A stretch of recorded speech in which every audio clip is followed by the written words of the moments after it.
Hey everyone, welcome to the channel. Today's video agenda is all about the upcoming energy shifts happening. So we're going to assess them. It's going to be a multiple part, okay? We have the new moon in Aries, which also is a solar eclipse hybrid flower moon happening on April 20th. Yes, 420, folks. Then we also have the Beltane portal starting on May 1st, okay, with its near 2 week post and pre shadow sides, okay, and Pluto retrograde, which will be going on for a very long time, starting in Aquarius, ending in Capricorn, from also May 1st on Beltane portal, ending October 10th. So 10/10. Wow, that's really significant. With its 15-day shadow sides as well, okay?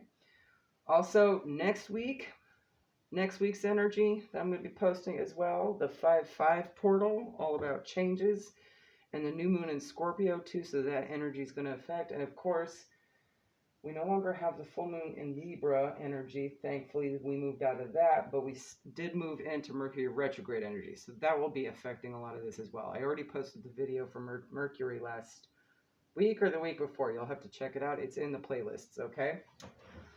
So for this, I'm just going to go and describe the energy behind each of these, okay? There's a lot of history for some of this. I'm not going to touch too much on that. I'm just going to really talk about the energy and how it might affect your energy, any 0 degree of separation, 1st degree, 2nd degree, etc., etc., etc., okay? So that you know what to look out for and assess, okay?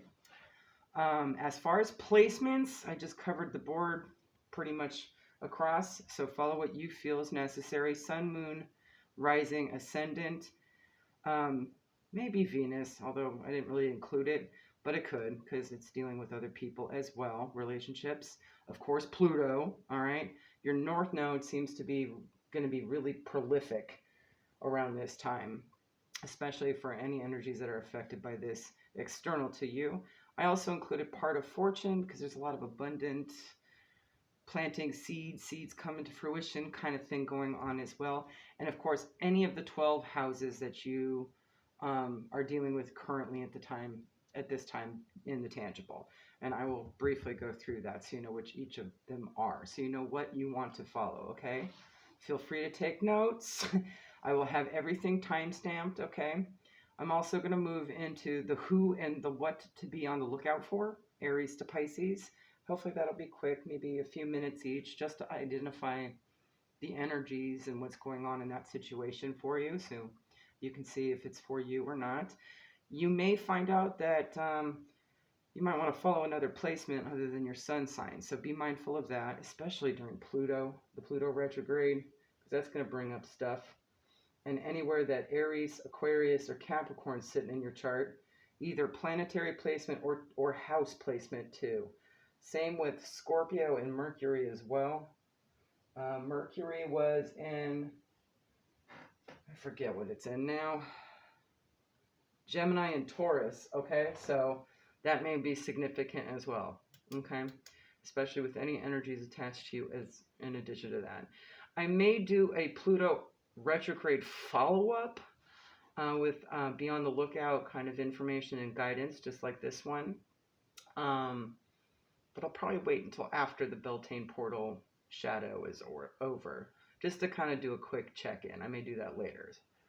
That'll be around the 15th of May or later on than that. I'll see. I'll have to add it to my to-do, especially with the current energies coming up during the time as well in May, which we have new moon Taurus, full moon Sag, the 6/6 portal, and then it'll also cover what's going on in June, July, August, September, and pretty much many of them in October. So, wow. All right. As soon as Pluto finishes its shadow, the Samhain portal starts. So it's going to be continuous, pretty much, this energy. These endings, new beginnings, and major awakenings, ego deaths, that sort of thing. You're going to see a lot of progress around you probably come to play. but a lot of folks are probably going to disappear. Nothing personal. They're going through it. You've gone through it, so you get it. So you might need to be on standby for some guidance, okay? So I'll go into the who and the what, and then for oracle guidance, we're going to go by element, okay? And I'm going to timestamp all of that way you can come back to this video anytime you need to do a refresh or anything like that, okay? So let's get started. First things first, move that out of the way. All right. My hematite just dropped because the backside of the thing is magnetic. I'm going to go into the 12 houses for you, okay? So, in addition to your sun, moon, rising, part of fortune, ascendant, and Pluto, and north node placements, the first house is the body. So anything physical with your body, health-wise. If you've got goals, aspirations, issues, anything having to do with your physical body, okay? The second house is things you own, the tangible, all right? Could also mean, your finances, stuff like that. Things around the house, your assets. There you go. All right.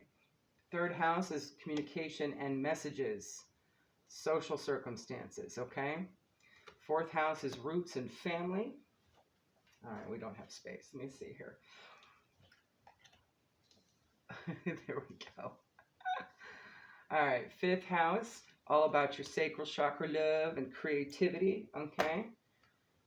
Sixth house, your routine, your daily, everyday to-dos, work schedules, errands, and the like.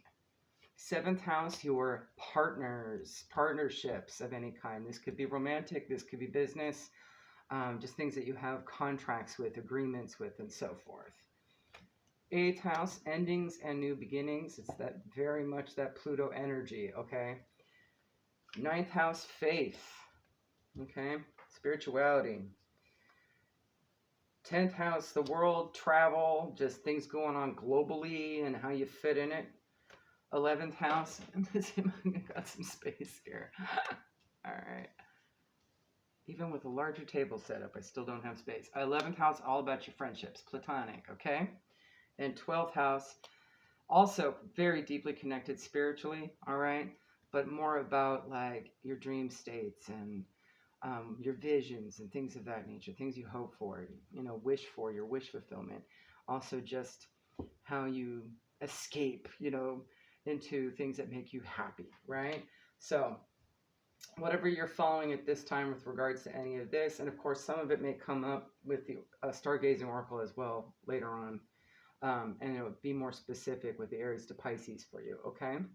So take note of what you want to do, all right? And we'll just get right on into it, all right? Make sure I collect all of that so it goes back into the deck for later pulling. All right. And we're going to start off with new moon in Aries at 8:20.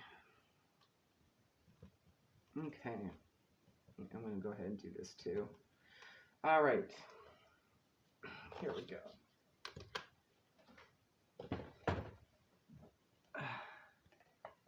All right, so the new moon. I'm just going to go ahead and put these out because it's pretty. All right. A new start. First phase is look ahead. Pay attention to new people, opportunities, experiences that the universe puts in your path.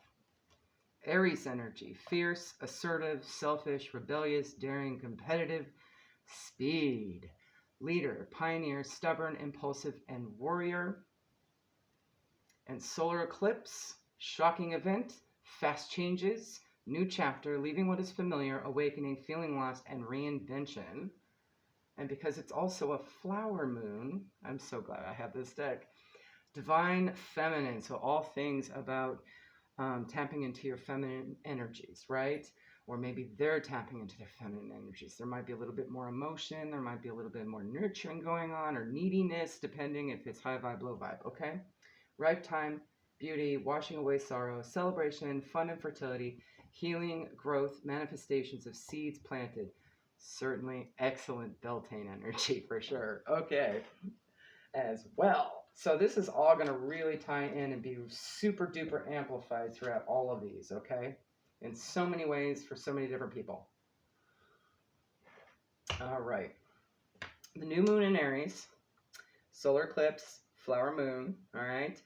April 20th is when it peaks. The shadow begins the 15th, which was yesterday. I know I'm a little late. And ends the 25th, okay? This new moon brings dramatic endings and transformative new beginnings, especially coinciding with a solar eclipse, because things get eclipsed out, right? Now, the solar eclipse also is tied in with your solar plexus chakra and your masculine energy. So masculine energies may be challenged, okay? But it just means that because this is also a flower moon, that feminine energy can come forward, all right? So it may actually balance energy at this time. So it could go either way, depending on how folks respond to it, right? With it, the universe beckons us to feel empowered and excited to be in alignment with new beginnings rather than returning to the past. And Mercury retrograde will certainly challenge that. Any manifestations we initiate and action will be infused with that energy. It is an excellent time to plant those inspiration seeds and set those intentions. Dare to set challenging goals. Dare to even challenge fears and mistrust. On the flip side, those with anger management issues or impatience issues will need to be extra aware that this energy will amplify that. It just brings that awareness to your attention for healing and upping your grounding and meditative practices or doing any inner shadow work, okay? Often when you are not aligned with purpose, you will experience that nagging feeling and will cause irritation until the source becomes exposed to be healed, similar to any other trigger, all right? So these triggers are going to be amplified, all right? All right, so moving on to Beltane at 12 minutes. I know I should probably pause the video, but there's a lot going on the table here. All right. Move these out of the way. And I've just chosen one card from the Beltane Oracle for us to look at. Backside's pretty. And that would be the Maypole. Just because that's what we think of when we think of Beltane. It's the Maypole, right? Mayday. All right. All about that celebration and planting those seeds. All right. So this portal starts May 1st, May Day, right? The shadow is 14 days before and after, so we already kind of technically started it already. I'm a little day late on this one. Beltane is known as the springtime energy portal of bliss. I absolutely love that. It honors fertility, abundance, sex, and the growth of everything beautiful on the earth. So, as you can imagine, this is an excellent time to take advantage of that energy for grounding, okay? Literally planting seeds, literally hanging out with the trees, okay? It is also a powerful portal of transformation. The Beltane seasonal equinox practices have been historically vast and ever evolving across global cultures. So for intensive purposes, I will only discuss the energy behind the portal, and it will be surrounding other energetic shifts at this time, okay? So it may also balance things out a little bit easier or be easier to because the portal's so strong, all right? Beltane, similarly to Samhain or Halloween, is also an energy portal where our connections to the other dimensional realms and the veils lifted to receive cosmic information psychically is more pronounced. With Beltane, there is more of a focus on deeper connections to animism and elementals, and any earth-related spiritual activity, and some type of Samhain is also, okay, and some other types of energy as well. Sun energy. My handwriting is atrocious. Okay. Samhain is associated more with past over ancestral energy in connection to guides and higher selves, and associated with the moon, okay? Beltane energetically bridges us between the death of winter and life of summer, thus behaving as rebirth energy. Those connecting to all things earthly, spiritual auras, grounding to earth, and moving through rebirth will see things manifest more tangibly, or where they haven't, so modifications can be made. It is also a great time to honor and gratify the gifts and resources Gaia has provided during challenging transitions. Okay, gratitude exercises are going to be extremely powerful during this time. All right. Okay, where's my pen? There it is. All right. Pluto retrograde. Okay, that's not too bad. All right. Now, Pluto starts in Aquarius, ends in Capricorn, starts May 1st through 10/10. The shadow side is the 16th today to October 25th. I'm doing a little math there in my head. Pluto moves into Aquarius first since 2008 and in Aquarius since ending in 1798. So it's not exactly a common thing, right? And it's a huge deal due to supposing to happen once in a generation. So it's a little sooner this time around. Pluto will retrograde back into Capricorn on June 11th before returning to Aquarius again next year. So we're actually going to be blessed with more Pluto energy, Plutonic energy, okay? I suspect the fast pace of the new age of Aquarius has a lot to do with that, okay? It's going to be more intense and faster. Things are going to happen more in succession where we hadn't seen it for a while, right? And in the last case, 1798 is when it last ended. Wow, long ago. Wasn't George Washington president? I think, something like that. All right. Aquarius is a fixed air sign, which concerns itself with communication, information, radical thinking, swift action, and intellectuality. But Aquarius, on the dense end of the energy spectrum, does have stubbornness and a resistance to change, okay? So you may experience some of that energy external to you, okay? Depending on where it falls in their chart, at what times, okay? Or yours if you're going through that, okay? Pluto stands for regrowth, renewal, and resurgence. Situations are dealt with quickly, efficiently, and with a different attitude and actionable perspective. It allows a person to see outside the box, shift or grow perspectives, and gain fresh prospects. When Pluto retrogrades into Aquarius, if the energy is in high vibe and not resistant to change, we will be able to analyze our feels and go with the flow with self-acceptance. Love it. It may actually counteract Mercury retrograde's energies, for those energies are receptive to low vibe aspects. So good news for those not wanting to deal with their exes, still toxic energy. All right. If you're in high vibe, you're fine. In fact, Pluto may enlighten those energies to heal automatically. If you don't mess with it, if you don't get in the way and you let the universe do its thing, okay? And mind your P's and Q's energetically, all right? Which is a good thing because that means they can grow, right? And eventually they're not going to be toxic anymore, right? We'll all be one big, happy, universal family. I love it. For some, it may feel intense and fearsome to those in that energy, all right? So we might need to exercise a little bit of sympathy. We were there once. We remember. We know what's up. Most of us on this channel definitely have gone through it. So, we would have give them what you would have wanted back in the day, right? Okay.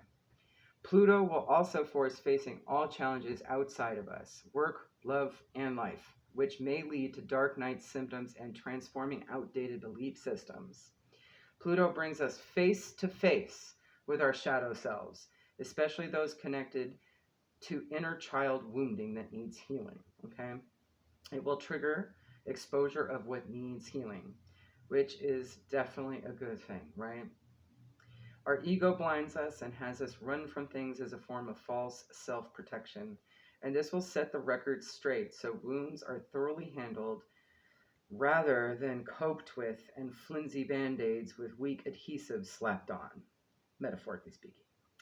It will also expose in divine timing and wounds not fully healed as part of the next stage of healing, thus showing us the beauty of the unknown. When Pluto goes into Capricorn, it will stabilize, or it may, for some, butt heads. So it could go either way. Those that have been resistant to change in that Aquarius energy will butt heads, okay? You go with the flow, it'll stabilize. I like that. So it's kind of like this cosmic, that law of attraction, right? Like what you put out comes back kind of energy. And it's going to be thrown in their face. Okay, it's going to be in a way where they can't miss it. Like it's going to be so obvious. It's going to be just staring them in the face, right? This goes for anybody, including us, okay? Capricorn is intent on building things, emphasizes stability, planning, foundations, growth, and order. The goat of the Capricorn is also fearless, getting to the top of that mountain, and knows the right steps to take of any rugged terrain, okay? So, Capricorn energy is going to have treacherous things to get through, but they know how to make those steps happen, okay? They know where to carefully step. For some, these energies may clash if not paying attention to details of the fields of all energies involved. Okay, so this is a time to really embody your emperor in the upright energy, your empress in the upright energy, and really see the bigger picture with everybody involved. However, keep your eye on the ball and adjust movements to challenges as you go without delay. You'll fare the energy pretty well and may even clear some karma, learned lessons, and especially elevated your vibration by the end of it, okay? For those in your energy, you'll also kind of you might even get some epiphanies along the way just by others going through it and inadvertently leading by example, so to speak, okay? All right, so let's get into it. I'm going to move some things around here. And we're going to get into the who and the what. All right. I was going to show you these cards. This is just Pluto stuff. I know, I use, and transformation. All what we talked about. Transformation, renewal, destruction, rebirth, death, cycles, black magic, struggle, power, taboos, and obsession. Aquarius, the future, mental expansion. Edgy, unique, eccentric, independence, diverse, humanitarian, and idealistic. And Capricorn energy, ambitious, serious, shrewd, practical, resourceful, hardworking, cautious, enduring, patient, disciplined, and wise. Okay, guys? I'm going to pause real quick just so I can grab our decks. All right, so I'm going to quickly go through and I'm going to pull 3 cards for each, okay? To see if we can cover as many energies per sign, Aries to Pisces, all right? And I will timestamp down below. All right, Aries. So the who and the what if you're dealing with during all of these energy shifts. Okay, and of course we'll do that touch-up. All right. This is just a personal identifier deck I made to be a little bit more specific and in company with others. All right. If you're like me, you have a large family and there's a ton of Scorpio moms, so that doesn't really help. All right. All right. Okay. Ooh, you got a lot. Okay. So you have great or great grandparent. I also include that. So a few generations or more from you, okay, of a person that you're dealing with. Maybe an in-law or a step situation or someone that might be considered that. Work. And soulmate connections. All right, work, love, life. All right, we're going to pull from this one next. This is another deck I had made early on in my awakening to help me identify things better. It includes Chinese zodiac as well as, the regular astrologicals. Doesn't matter if it's sidereal or what. As well as a little bit of minor arcana. Okay, so there's some rest and recovery. I see that with the 4 of Swords. Aquarius, Year of the Bull or Ox. And the letter D might be significant. Okay. 8 of Swords, maybe somebody in mental imprisonment of some sort or another. Perhaps fears. Okay. Cancer, Year of the Dragon, and the letter H. And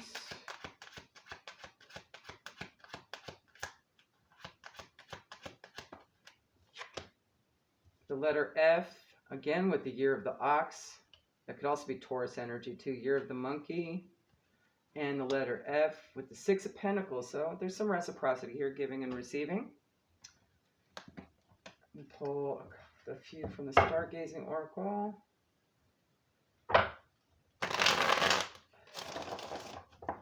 Please and thank you, Spirit.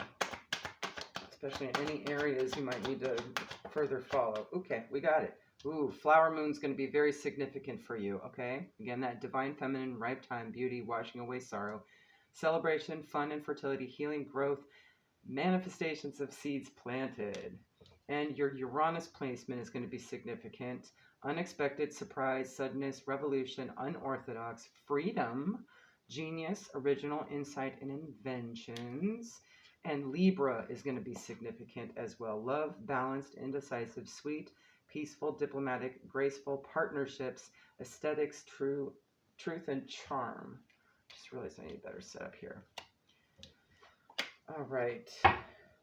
And the Black Moon astrology. Let's see what else we can get for you. It's identifiers. All right, Jupiter returns benefits. 49 breaks down to a 13. Pluto also is going to be important for you. 11 is going to be a significant number. That's a manifestation number. Transformation.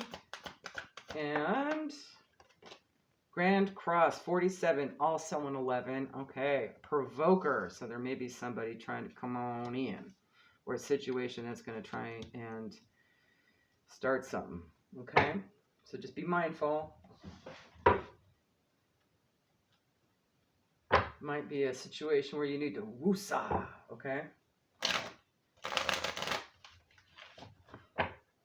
That anger management thing, I'm really picking up with that provoker and the transformation there with Pluto, okay? There's going to be some benefit. Maybe there's maybe that's an energy that you had experienced in the past, okay? And in a few months, especially. All right. Got some timing here. I like that. Spell work, that could be how things are manifested, good or bad. And gains. All right. Like it. All right. I'm also going to pull 3 from our double kipper here. Means it has double the amount of people. And if we get the same card twice, it means double. Means that's definitely going to happen. Privileged lady, 12. So a younger energy, 20s, 30s. Perhaps somebody that owns, has wealth, has assets. Could run a business, I see that. This could be a literal death or just an ending, okay, with a coffin here. A closure of something and unexpected income, okay? That's nice. This is usually a small payout. It's not a huge thing like inheritance or something. It's like tax returns coming, tax refund. That's a good example. All right? There you go, Aries. All right, Taurus, for your who and the what. Let's see what you got. Who's coming your way during this time that you need to be aware of, or maybe the energies that are going to be affected by these shifts. So you know what to look out for. Let's get 3, Spirit. Karmic connection. Karmic connection. Someone that's high school educated, GED. Someone you consider honorary or adopted, or is considered honorary or adopted. Okay, these could be 3 separate people. 1 person that embodies all, 2 that embodies all. Take it how it resonates. Let's get 3, Spirit. All right, first card out, we have the letter I. We have Scorpio, year of the horse. 9 of Pentacles, someone, a single, independent, looking good, smelling good kind of energy. Maybe somebody that lives alone, self-sufficient. 7 of Cups, maybe there's an energy with way too many options that's very confused. Maybe they were confused, illused. Some kind of illusion or delusion going on. The letter N, year of the dragon, and Aries energy. And a water sign, Cancer, Pisces, Scorpio. You also have a Queen of Wands here too. Aries, Leo, Sagittarius, feminine energy. All right.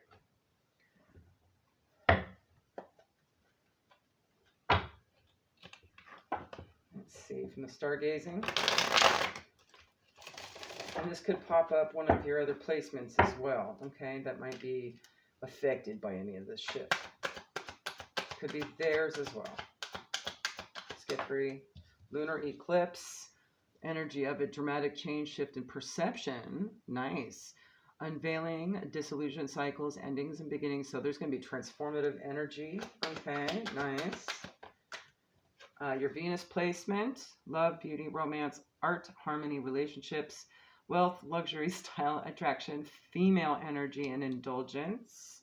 And first house, the body. All right, identity, consciousness, ego, beauty, character, nurture, gateway, beginnings, life philosophy, and awakening. All right. Oh, let's not forget the Black Moon astrology. Let's get 3.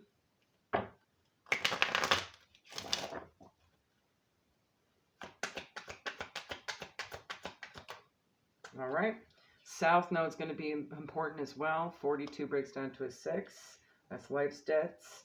You have Grand Trine blessings. 46 breaks down to a 10. And Pluto, ooh, Aries also got this as well. So that might be significant too. 11, manifestation number, transformation for sure, especially with that lunar eclipse. Although given that we do have the solar eclipse, I would imagine it has more to do with tangible and masculine energy as well. So this could be like a change up in a partnership,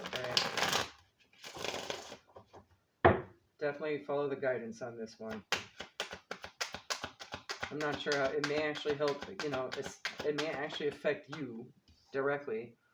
And this could be you balancing out your divine feminine, divine masculine energies. Nice. What else? Ooh, voodoo. This could also just be, how you take care of yourself as well. Like your spiritual practices, okay?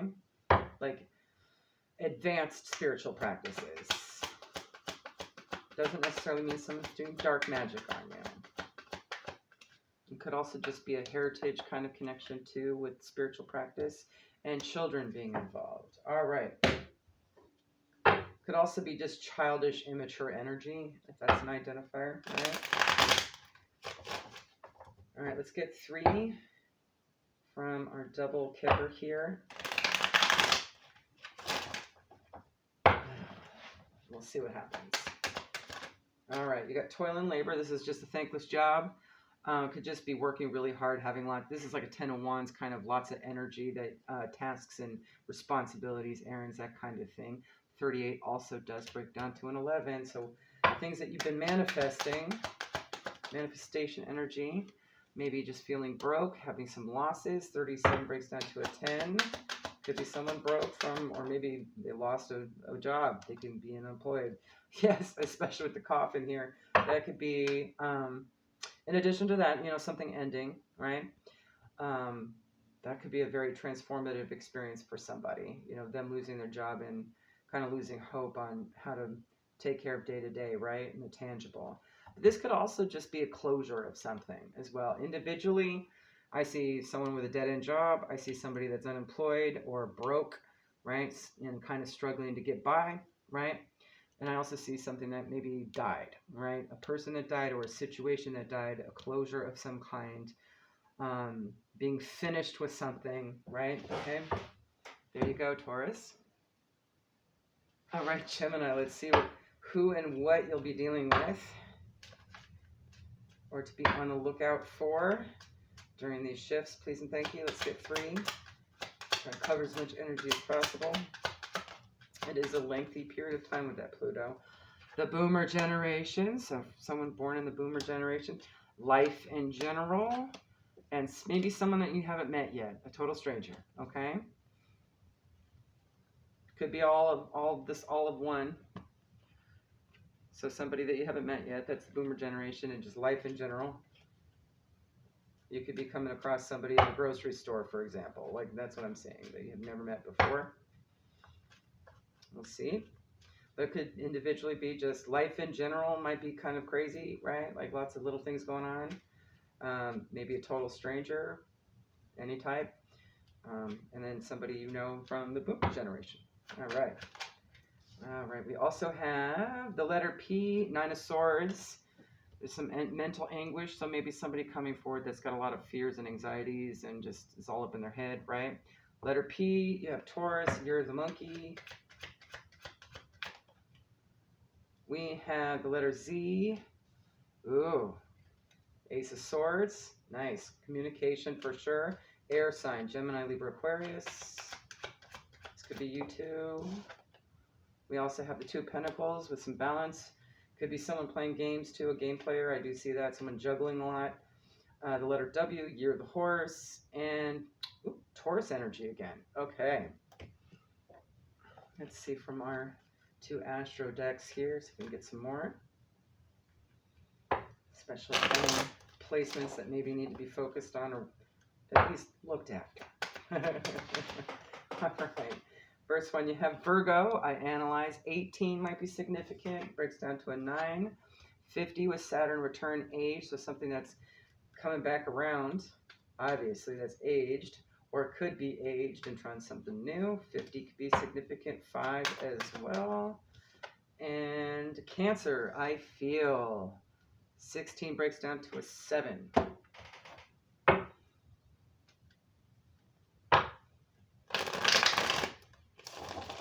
I'm a Gemini, so I'm trying to figure who this might be for me. I'm thinking it's someone attached to Mr. Cancer's family, side of the family. That's what I'm thinking. That could be a lot of people. All right, let's get through the stargazing. Wolf Moon, ask your pack to assist you explore your own modes of expression. Be resourceful. I should do this, guys. Here we go. Be resourceful. Express yourself fully. Use intuitive instinct. There's 2 there, so you might be dealing with a pair. Cancer and Pisces because of the moon. Sagittarius, lucky, freedom, exploration, traveling, risk taker, open-minded, optimistic, adventurous, outspoken, blunt, and tactless. All right. We'll see. We'll see how it goes. Could be in their moon sign as well. I'm seeing that. Or Saturn. Ooh, and we've got too much. That is a chunk. Just one more, Spirit. Thank you. And flower moon. So definitely this flower moon, this new moon in Aries is going to be a good start for things. This is going to be prolific for you. All right. Divine feminine, ripe time, beauty, washing away sorrow, celebration, fun and fertility, healing, growth, manifestation of seeds planted. All right, let's see. Energetically, identifiers, please, Spirit. Using Tara's deck. This could also include some timing as well. I kind of like that. Libra could be significant. All right, I know who it is. All right, and peace wanted to come up in the reverse. Good to know. All right. Yeah, that sounds accurate. All right. In a few weeks, which is definitely during this new moon energy. Okay. Or after this new moon energy. Okay. Interesting. All right, good to know. All right, we'll pull a few from the double kipper. I figured we'll do that because it has double the amount of people, in case you're dealing with 2 different of the same kind, right? All right, communication within a week. All right, number 9, change. I'm actually going to stick it over here. Can you see it? Barely. Change. 7, message. That's a week timing as well. That's communications. There might be some sort of change in communication regarding some kind of wealth. All right. This could be a come up. This could be inheritance. It could be like the lottery, winning the jackpot, right? Because you do have a machine there with the 777. 7s might be significant. 11s might be significant. 7th, 9th, 11th, 2nd, November, July, September, February. Okay. There you go, guys. Have a good one. All right, Cancer. Let's see what the who and the what is. All right. 3, please, for Cancer, Spirit. Who might they be dealing with during these next 5 months? All right. Okay. Okay, non-binary. So this could actually be literally somebody that identifies as non-binary, okay? Or it could just indicate multiple genders, all right? Just anybody. I also see this as maybe like tech issues as well, all right? Maybe some universe interference. You also have honorary or adopted, maybe somebody that you consider family, or someone that's been adopted, okay? and blood related as well. Okay, that runs the gamut. There might be a lot going on. There might be a lot of people. Okay. I wouldn't be too surprised if a lot of signs and stuff pop up. All right, Spirit. Let's get 3. All right, first one out, you have the 9 of Cups, wish fulfillment. It's definitely wanted. The letter U, Virgo, year of the rat. That is also Pisces energy. Speaking of which, 2 of Wands, which is Aries energy. Maybe somebody that doesn't know which direction to take, okay? Year of the monkey and Pisces. And you definitely are dealing with a water sign, Cancer, Pisces, Scorpio, all right? Especially with that Ace of Cups, but it's the start of a new beginning. I like that. So you definitely have that. Okay. Let's see what they... Oops. We'll leave it. All right. Your life story hasn't unfolded yet. Okay, so there's just some developments happening in the background, probably with these external energies. Something having to do with your first house. You might want to definitely go follow your first house placement, okay? The body, identity, consciousness, ego, beauty and character, nature, gateway, beginnings, life, philosophy, and awakening. And Black Moon Lilith. Oof, okay. I see temptations about to pop around the corner for you, okay? Could be sexual, okay? And it may actually just be a part of a bigger picture too. This could be a test. This could be a lesson. And you actually may be the test for them. So keep that in mind. Rebellion, seduction, and affair, the other woman, man, shame, envy, reflection, or no, sorry, rejection. Ooh, maybe there's some mirroring going on. Okay. Revenge, mystery, darkness, sexuality, and stand in your truth. All right. Let's get 3 from Black Moon. Can't make it up. Oh my goodness. Hello, there you are. Okay, so Cancer, I feel 16 breaks down to a 7, and Pisces 24 breaks down to 6. I feel, I believe. All right, definitely very deep. Nope, too many. Although I did see 9th house want to try and pop out. Okay, check your 9th house. It's all about your spirituality. So maybe there's a deeper connection to this. You also have number 14 breaks down to a 5 with Taurus here. All right. And Venus, love at the bottom, number 4. Okay, so things in the tangible as well. Your Venus placement might be important. Since it popped up that way, I'm going to go ahead. It shows the bottom for me. We're going to go ahead and show it to you. Let's get 3 from Izzy's deck. Okay, this year, so definitely, maybe throughout this entire energy shift, okay? Hygiene is a big deal, okay? So cleanup, spring cleaning, that includes your aura, not just your tangible. Or doing errands like laundry, as the picture suggests. All right, and Virgo is also important, okay? All right, Spirit, let's get 3 from our double kipper here. Anything else?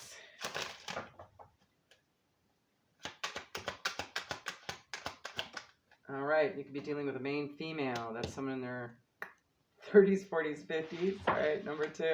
I kind of see it as an Empress energy, so she could be a mother. All right. Oh, thoughts, things you're thinking about, pondering over. Could be them that they're pondering. 16 breaks down to a 7.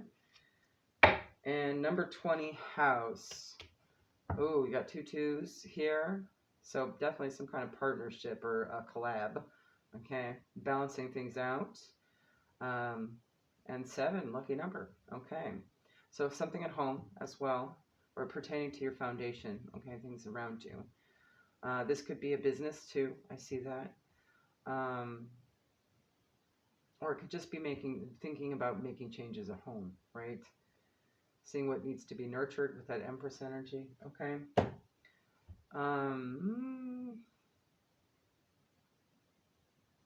Could be relationships. I'm seeing that guy look at her on the canvas, seeing how he can make it just right. So take that how it resonates. All right. Bye. All right, Leo. Wasn't sure if I clicked the button. Let's see what we got for you, all right? Who's going to come your way? The who in the way. I'll even give a little bit of personality too, so if it pops up, all right? Anything that will help describe your situation or who you might be dealing with over the next 5 months. Ooh, love it. Okay, so an acquaintance, okay? A sacred partnership or twin flame. That could be a divine counterpart as well. Some kind of half sibling, half cousin, okay? The other half, I also just heard that. All right. Let's get 3 from my Sailor Jerry homemade deck here. As much identifiers on it as possible. And one more. Thank you. We have the letter F. F might be significant. Maybe there's a need to move on to calmer waters with something, or maybe that's what they want. Cancer, you're the rat. What direction is this? This is a W. Okay. With Virgo, 2 of Pentacles, 2 of Cups. Ooh, 2 of Pentacles. Maybe something's being balanced out. All right. Or needing balance. But the 2 of Cups is all about that, okay, soulmate kind of connections. You're the snake. And we have Scorpio with you're the horse and the letter I. With the 9 of Pentacles here, maybe there's someone here in this situation that's single and independent. Whether or not they're ready to mingle is up to them. All right. Okay. Oops. Could also just be someone that's well off and takes care of themselves too, right? You have Pisces. Your life story hasn't unfolded, so there may be some components to this that are intertwined, okay? Dreams, emotional visions, illusions, escapist, confusion, mystical, sensitive, compassionate, healing, and intuitive. And first quarter moon.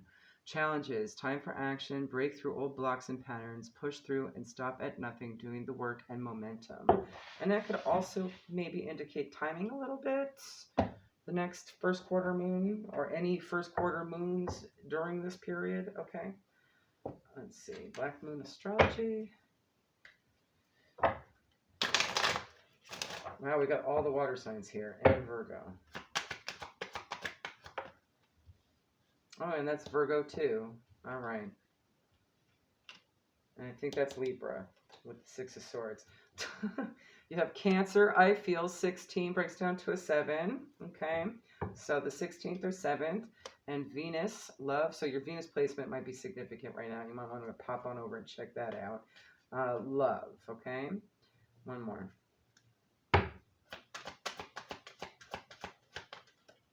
Fourth house, also important. Okay, roots, family. 28 breaks down to a 10. So 16th, 4th, 10th, 28th, 10th, 1st, 7th might be significant to you.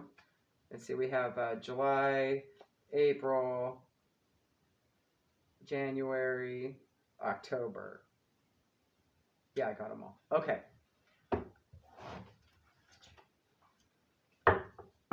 Birthdays, anniversaries, okay? Could be timing.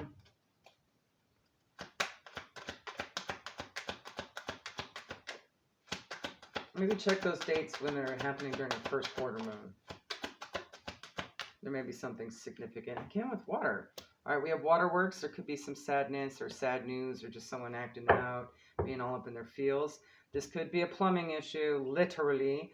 I do see Cancer, Pisces, Scorpio in that. Divine masculine, divine feminine. So some balancing of both those energies out for you or them or both. And something tangible. There's a path to some fast cash in this. Maybe there's a way to balance something out with that. I do see the single independent energy. And we did have the 2 of Pentacles pop up. So, and I see this bridge. The 2 bridges needing to balance, right? Okay. Bridge between goals or steps or something like that. Okay. Those 2 floating islands to get to that tree. All right. Let's get 3 from the double kipper. Wealthy man, could be dealing with someone in their 20s, 30s, or someone entrepreneurial energy here. All right. Definitely king energy for sure. 13 breaks down to a 4. So 13th or 4th April again. Expectation. There's going to be some need for patience and temperance here, okay? 3 months is this card. 28 breaks down to a 10 also again. And some kind of change. Number 9, 9th September. Okay? There you go. All right, Virgo. Let's see what the who and the what during these next 5-ish months is for you. Life in general.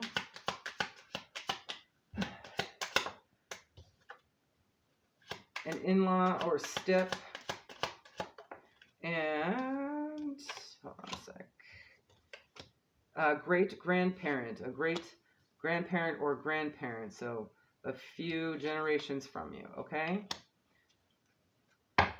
Could also be an ancestor popping through.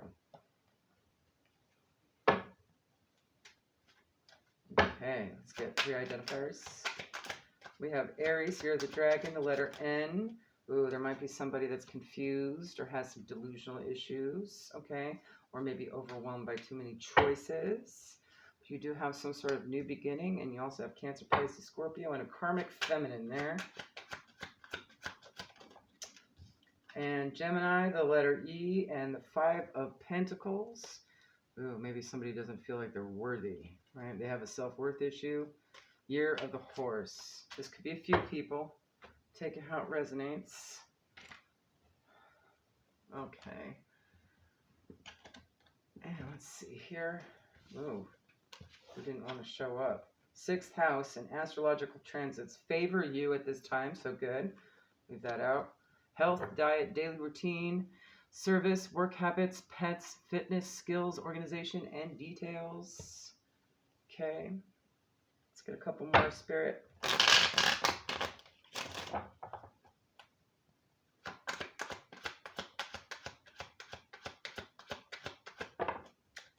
I'm not taking those, but since these popped up upright, yes.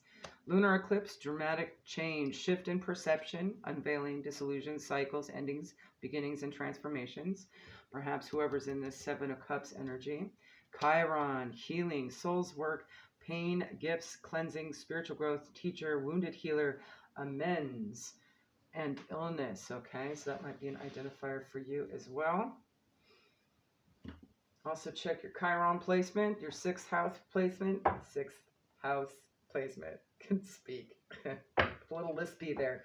Might be somebody with a lisp. All right. Let's get 3. Okay. Wow. All right. Spirit wanted a lot for you on this one. Okay.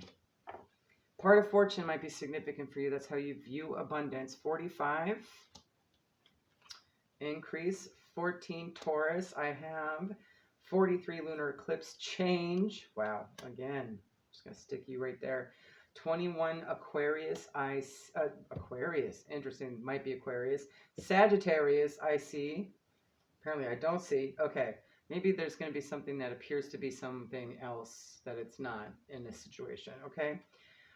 38, which breaks down to an 11, Earth element. That's also Taurus, Virgo, Capricorn, okay? Stability. Maybe the Capricorn energy is going to be very significant. The 9th, September, 14th, 5th, May, 11th, November, February 2nd, 21st, 3rd, March, July 7th might be significant. Okay. All right, and since the sun sign came up, top up, that's how I put the deck down. The sun sign might be significant of any of these as well. And the 1st or January, Spirit. All right. You might have some ancestral help along the way here. That could be the shift in perception. You know, if you haven't been connected with your ancestors, you might very well be connected at this time, okay? Or during this time sometime. Divine feminine, divine masculine, balancing out those energies for yourself. Taurus again.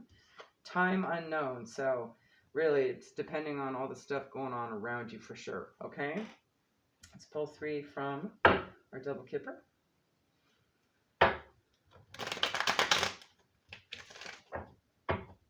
This could very well be multiple energies going through it. And you're just sort of on the sidelines, right?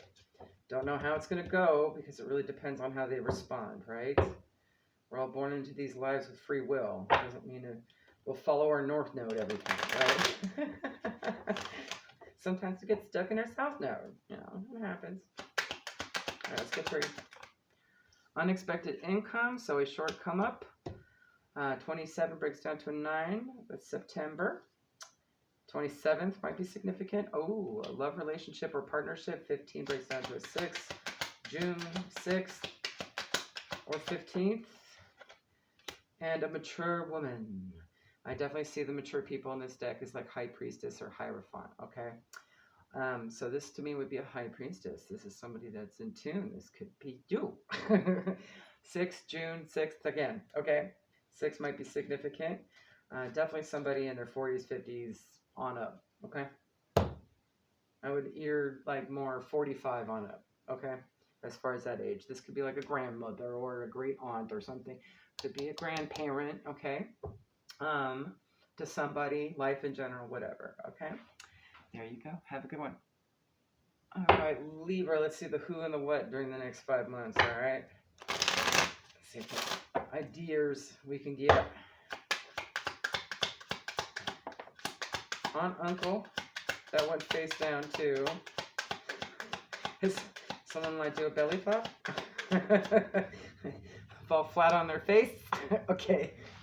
Interesting energy. And you also had the employed as well. Self for someone else, etc. Career and spouse. All right. I wonder if someone's going to lose their job. Oof. All right. Or maybe they flop at the job and lose it, right? They could fall down at a job. Maybe there's a work fall situation. All right. What else? Spirit, what else we got? All right. Year of the horse, Taurus energy, the letter W, and the 2 pentacles here. So something being balanced out.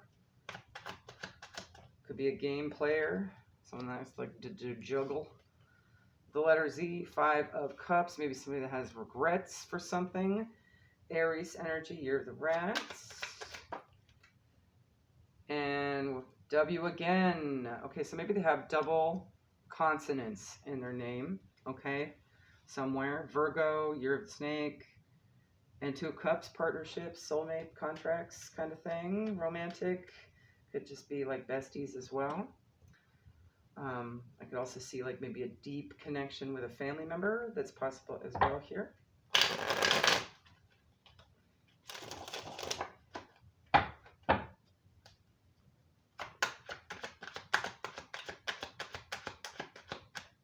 Sixth house is going to be significant. Check that. Health, diet, a daily routine, a service, work habits, pets, fitness, skills, organization, details. Pisces might be significant for you.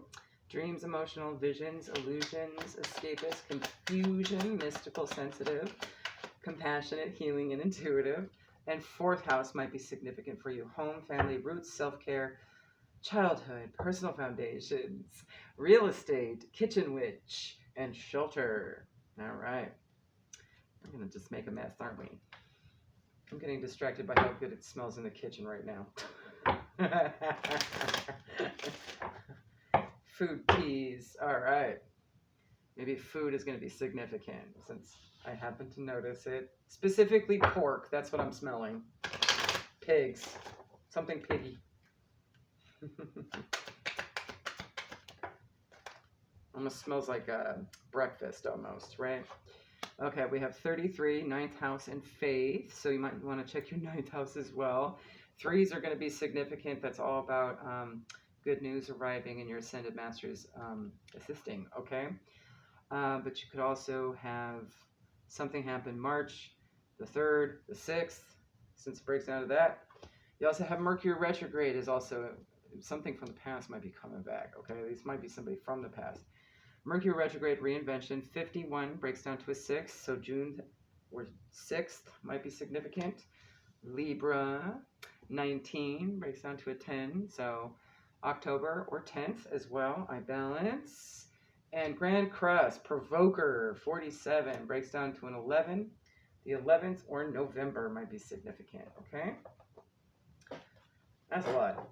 You might be dealing, yeah, you're definitely going to be dealing with a lot of folks, or this could be a lot of different Libras, all right?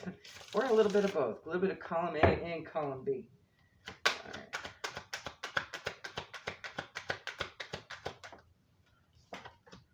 Next 72 hours, you're going to see something happen, okay? Something significant, all right?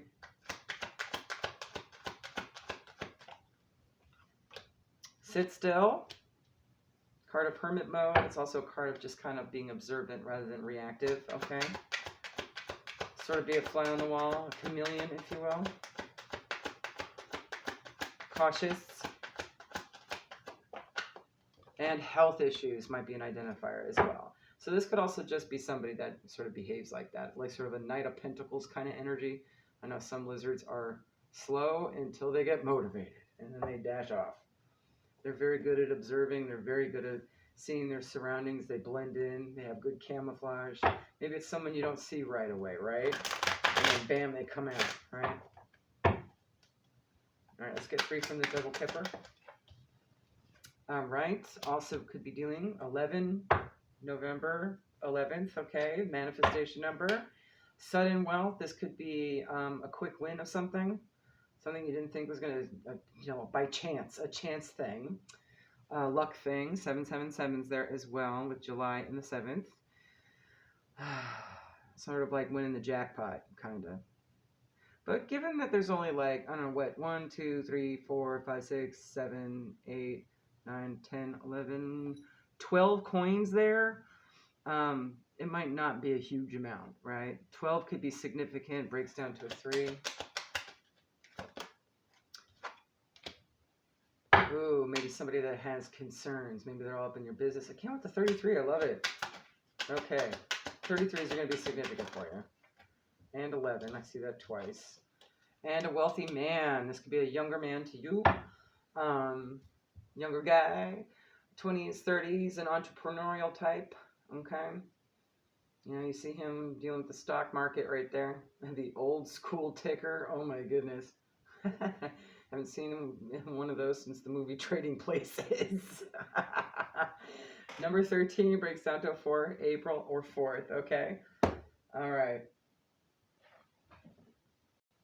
All right, Scorpio, let's see what energies you'll need to be aware of, the who and the what during this time. Let's get 3 Spirit. Just get a general idea. It can cover a lot of different energies. Be descriptive of all one, could be for more than one Scorpio, whatever comes up. Ding, family. That just sounded like the dinner bell. Interesting. That might be significant, okay? Family. Some college education might be an identifier and blood related. All right. Could be a lot of people.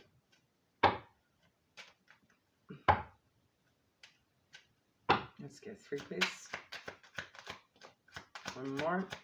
Cancer, Pisces, Scorpio with that water energy. Could also be dealing with a queen energy, some soulmate type of energy, feminine. The letter V is significant. Okay.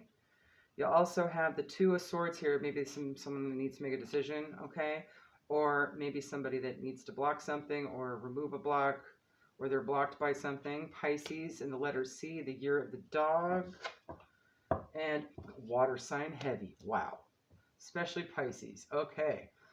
Also a karmic feminine. Ooh. I see a battle between a soul. Maybe it's a decision between a soulmate and a karmic connection. Really? Okay. Let's see. I know some people don't see their karmics as karmics. They see them as soulmates until true colors show out. Okay. V and C are there. Okay.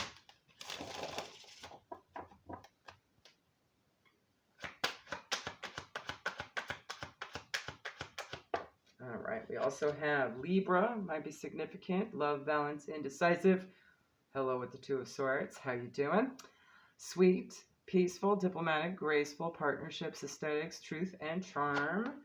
Conjunction, empowerment, activates, intensifies, joining forces, focuses, concentration, strengthens, prominence, and authorizes. Maybe a karmic and a soulmate are going to have to get along in a situation. All right. Listen to the guidance of your soul. Okay, so you'll know what's going on when it happens. Follow your intuition. All right, let's get 3.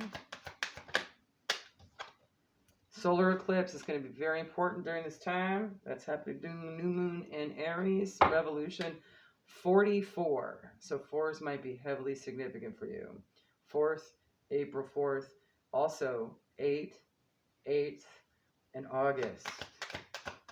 Okay. Ooh, and 2 more. Last 2. 52 breaks down to a 7, 7th, or July. Void, of course, moon. Something might be missing. There is going to be a powerful change in what's been missing, right? Maybe a block is going to be removed. 26 breaks down to an 8 again. 2nd house owning. Check your placement there. Ooh, and since I put that at the top, we also have 4th house. 28 breaks down to a 10. October. The 10th. The 1st, January. Okay. For 4th house, check that out.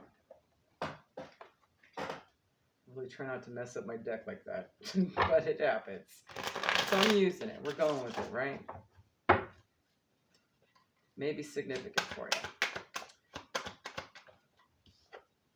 All right, love spell. Definitely something manifested in a love partnership kind of situation. It could be good. It could be bad. You don't know if it's someone, trying to manifest a will against your partner. It could very well be just to create peace too, right? It could be a healing thing. It could be self-love spell. Communicate clearly. So communication is going to be needed. Maybe somebody knows how to communicate.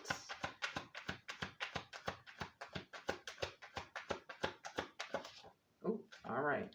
Maybe someone that has attachment issues, but plans. Okay. So you got some Capricorn kind of energy here too. Someone that definitely can put things together, right? But you also do have a bit of neediness. Maybe there's some past situation. And as I say that, 444 on the clock. Okay. As I drop a bunch of cards. Okay, so things might get a little messy, but not too hard to clean up, okay? So we're going to go ahead and pull 3 from the double kipper and see if we can get any more identifiers.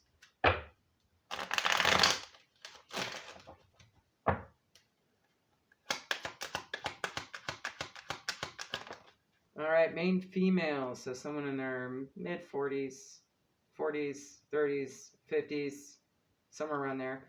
I really see her as an empress kind of energy, nurturing, mothering kind of energy as well. So it could be a mother you're dealing with. Number 2, February 2nd. Oh, imprisonment can be actual jail, could be mental imprisonment, could be somebody that has a disability. 29 breaks down to an 11, November and the 11th. And communication, messages coming through. This is actually positive messages. All right. July 7th. Okay. There you go. Oh, courtship, number 4 at the top of the deck. So maybe somebody that had been an acquaintance too might be popping through. All right. Last minute, no less. All right. Have a good one. All right, Sagittarius. Give me a moment. I just need a little of my tea. I know this is going to be long. We haven't even gotten to the guidance portion yet. Really try not to make this 3 hours. Really, I'm seriously, you guys. Okay. Spirit for Sagittarius placements. Alright. Who and a what? Alright, let's identify. Get some identifiers for as many situations as possible, for as many Sagittarius as possible. Alright. Okay, that might be a lot, but we're going to take it because it all came out together. And they're quick. Alright. Sibling, fur babies. So they might have fur babies. This could be brother, sister, spouse, maybe a married person of. Zoomer, the Generation Z, maybe somebody that's employed in the situation or some college education, okay? Now, let's not go crazy with this. It seems like there's a lot of people. There's a lot of people. Okay. Let's get some from my homemade Sailor Jerry deck here. All the stickers on it. All right. So you got a funny guy here. Okay. So someone that's a wise ass or just a comedian, right? Naval, sailor kind of oriented energy as well, since, you know, he is. Maybe they like boats or the ocean. Vessels. I also kind of see this as like someone that would take a leap of faith. This is also sort of like your Fool card in, you know, the playing card minor arcana or whatever, right? Or at least that kind of tarot assessment. So maybe someone that's a fool, right? Either good or bad. They could be reckless if it's upside down. Can't tell with that card. You also have the Two of Cups here. This could be in a relationship, a very strong soulmate kind of connection. That could also be platonic, romantic, even familial. We have Virgo, we have Year of the Snake, and the letter W.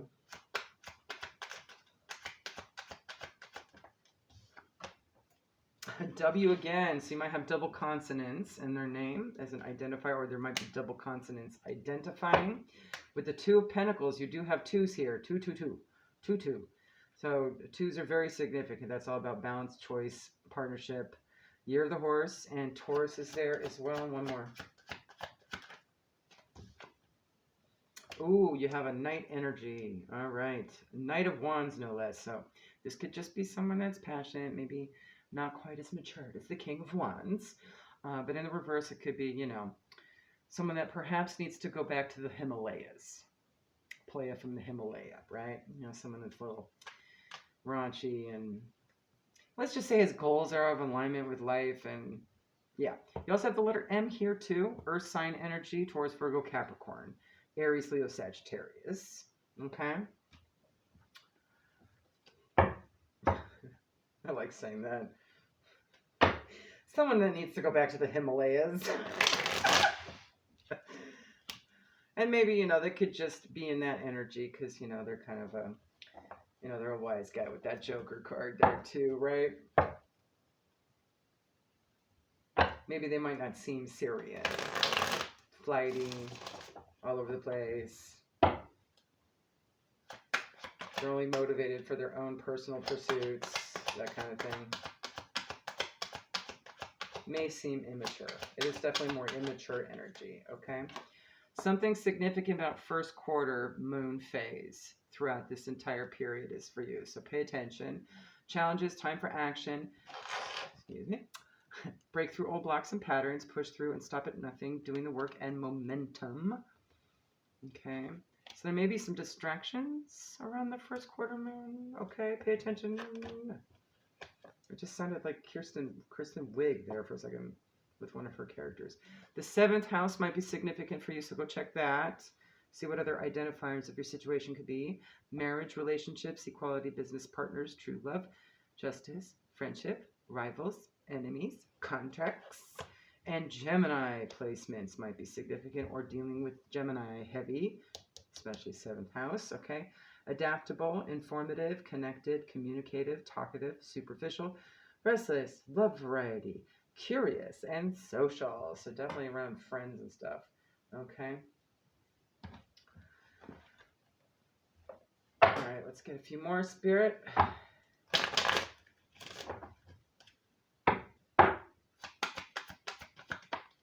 All right, lunar eclipse. Change is happening.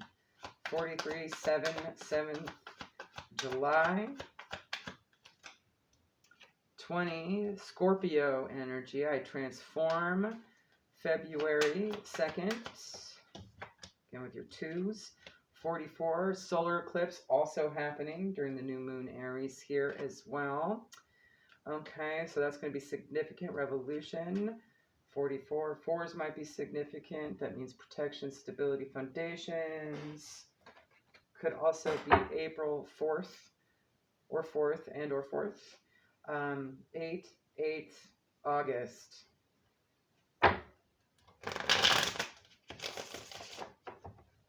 Let's get a few here.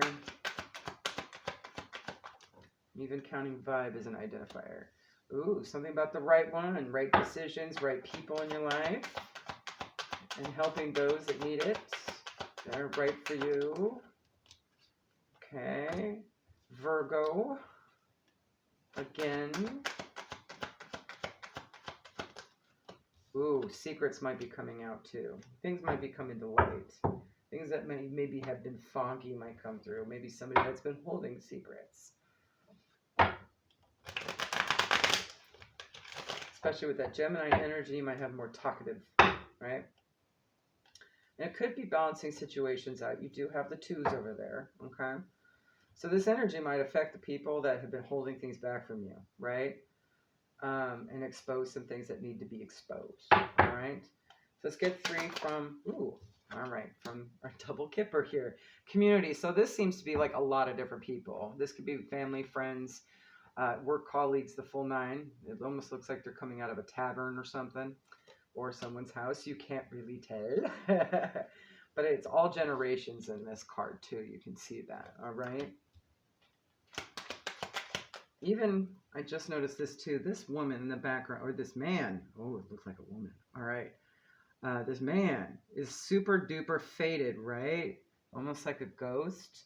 There may be some ancestral connection, okay? 39 breaks down to a 12, so you also have December and the 12th. You also have 3, 3rd, and March. You also have 20 here with the house of home, okay? Again with February and the 2nd. More 2s. 2020 might be significant. The year, perhaps, because I'm seeing 2020. Maybe you need 2020 vision to see through things, okay? 38 breaks down to an 11. 11th, November. 11's a manifestation number. Also breaks down to 2s, okay? Toil and labor, working very hard. This could be a dead-end job. That could be an identifier for somebody. Or just being burdened by a lot of thankless tasks. Thankless job kind of energy, okay? There you go. All right, Capricorn, let's see what we got for you. I had to switch the camera a bit around. I knocked it out of place. My camera setup is literally just my tablet on a tablet stand to watch movies. Atop a stack of boxes. Card boxes. So it's easy to move it around accidentally. All right. Let's get 3, Spirit. Let's identify who and what for Capricorn during this period. All right. There may be a person that's honorary or adopted. Maybe feels like family, but not. Or someone that's actually adopted. Okay. All right. You got a bunch more that popped out together. Life in general, so maybe just a lot of little things across the board. Every aspect, work, love, life. Family. Someone that's alive that you'll be dealing with, so definitely. All right. Male, gender, cis, trans, etc.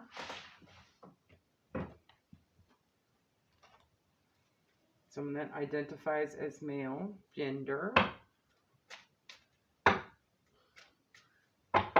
All right, let's get 3. So this could be a lot of different people for a lot of different Capricorns too. So take what resonates. We have the 3 of Pentacles here. Obviously something dealing with contracts, okay? There could be some sort of collaboration in the tangible, work-related. You have Aquarius. You're the goat. Capricorn there too, the letter C. The letter F, 6 of Pentacles, definitely giving and receiving energy, so definitely not a greedy person. You also have Taurus, year of the monkey, year of the ox. And 3 of Swords. Maybe there's been someone that's been heartbroken or split from the pack, so to speak. The letter X, could be an X. The year of the tiger, and more Capricorn energy. All right.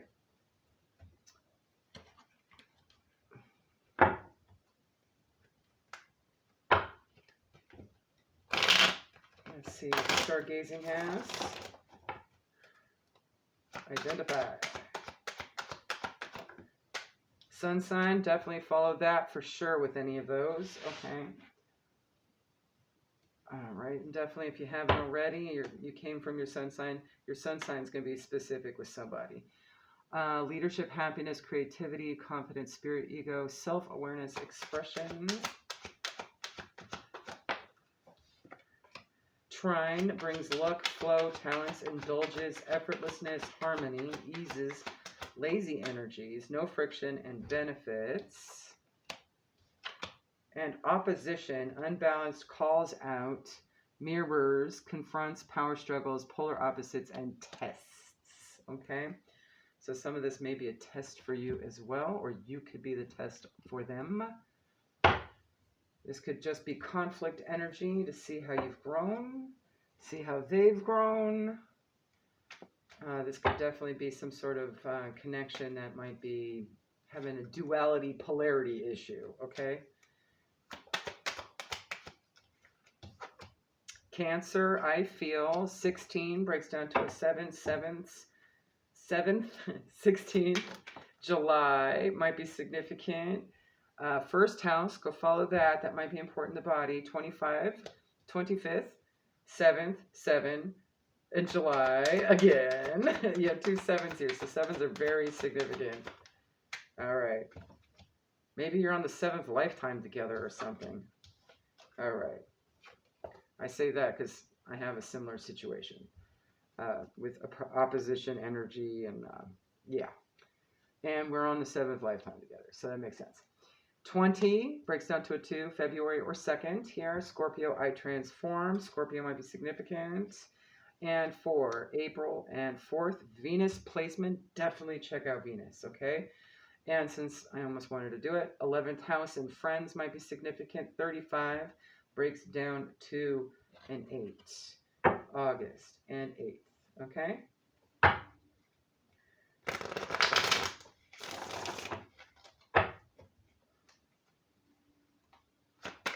I just heard 88, but the letters in the alphabet, so that would be H. Okay, that might be significant to somebody. You have secrets, maybe secrets are coming out. Or someone that's been secretive. Ooh, definitely someone that's connected to their moon goddess, intuitive energy. Also see Cancer, Pisces, and Scorpio here. Maybe connected to something Egyptian. That always reminds me of Isis.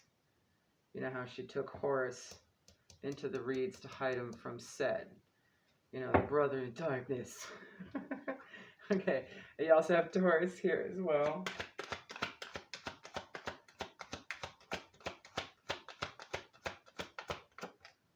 And run up, get done up. Okay, so yeah, somebody may be eager to try and one-up a situation, start some shit, expose secrets, or maybe you know a secret about somebody that's done something to someone else, right? Take it how it resonates. And given that this is, I think that's, that can't be the Taj Mahal. It might be. No, it looks more like it might be in like Saudi Arabia or something. Okay, so far, far away. Okay, I'm going to see that as sort of like distant lands. It's maybe something that happened far away. Okay. Let's get 3 from our double kipper here too. Please and thank you. Yeah, they could be distant from you too, long distance kind of situation. You have community, so a whole bunch of people in the community, family, friends, etc. I am even seeing sort of ancestral energy with Mr. Pale Ghostly Face over here in the back. Covering lots of generations. There's some loss. Okay. Maybe job loss. 35 breaks down to a 5. May and 5th might be significant. I also have the 39 breaks down to a 12 and a 3. March, December 3rd, 12th. And this could literally be a child, so children could be involved, or just new beginnings, okay? The start of something. 18th breaks down to a 9, 9th, And September, okay? There you go. All right, Aquarius, let's see the who and the what for you. Please and thank you, Spirit.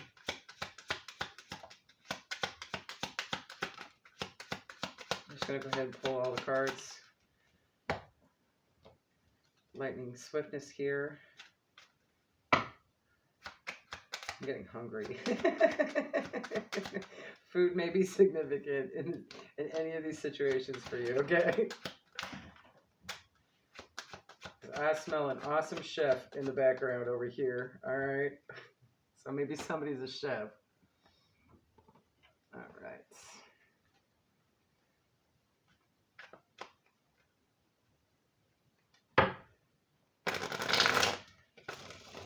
All right, let's pull a few more. So far you have blood-related, alive, and preteen, might be identifiers. You also have the Six Pentacles energy here, so giving and receiving, year of the monkey, the letter F, Taurus, and year of the bull or ox. You have the Four of Cups, so maybe somebody that's been bored or stagnant or apathetic or something like that. Sagittarius, the letter Y, and the year of the dragon. You also have the letter M here as well, and earth sign energy, Taurus, Virgo, Capricorn, and a Knight of Wands here, so maybe some sort of player energy, or in the upright, someone that's actually kind of making moves, but not doing so in a very careful manner, okay? Ooh, you also have earth element, again, Taurus, Virgo, Capricorn, stable, the physical world, nurture, nature, practicality, solid foundations, be someone patient, or being rooted and grounded. You also have Libra here too as well. Love, balance, indecisive, sweet, peaceful, diplomatic, graceful, partnerships, aesthetics, truth, and charm. And fourth house, definitely check that out. Home, family, roots, self-care, childhood, personal foundations, real estate, kitchen, witch, and shelter. All right. And parents at the top of the deck, bottom of the deck, whatever. Since it's showing, we're putting it. All right. That'll be for someone specific, I guess. All right. You also have the first house. Definitely check out your first house, the body, 25. You have the 10th house. Check out the 10th house for sure. The world, 34. Sun, spirit with number 1. 11th house. Wow. Okay, you got a lot of houses here. You got to go check, okay? 35 with friends, okay? You might have a lot of energies trying to make their way. Fire element at the top here, Aries, Leo, Sag, okay? 25, 7, July 7th. Also 7 here with the 34. 1st, January. 35, 8, 8th, August. I'm like, math, do math now. 37, 10, 10th. October also breaks down to January and the 1st. Okay? All right, let's see about just general personality identifiers or anything really. There's timing in here too. So,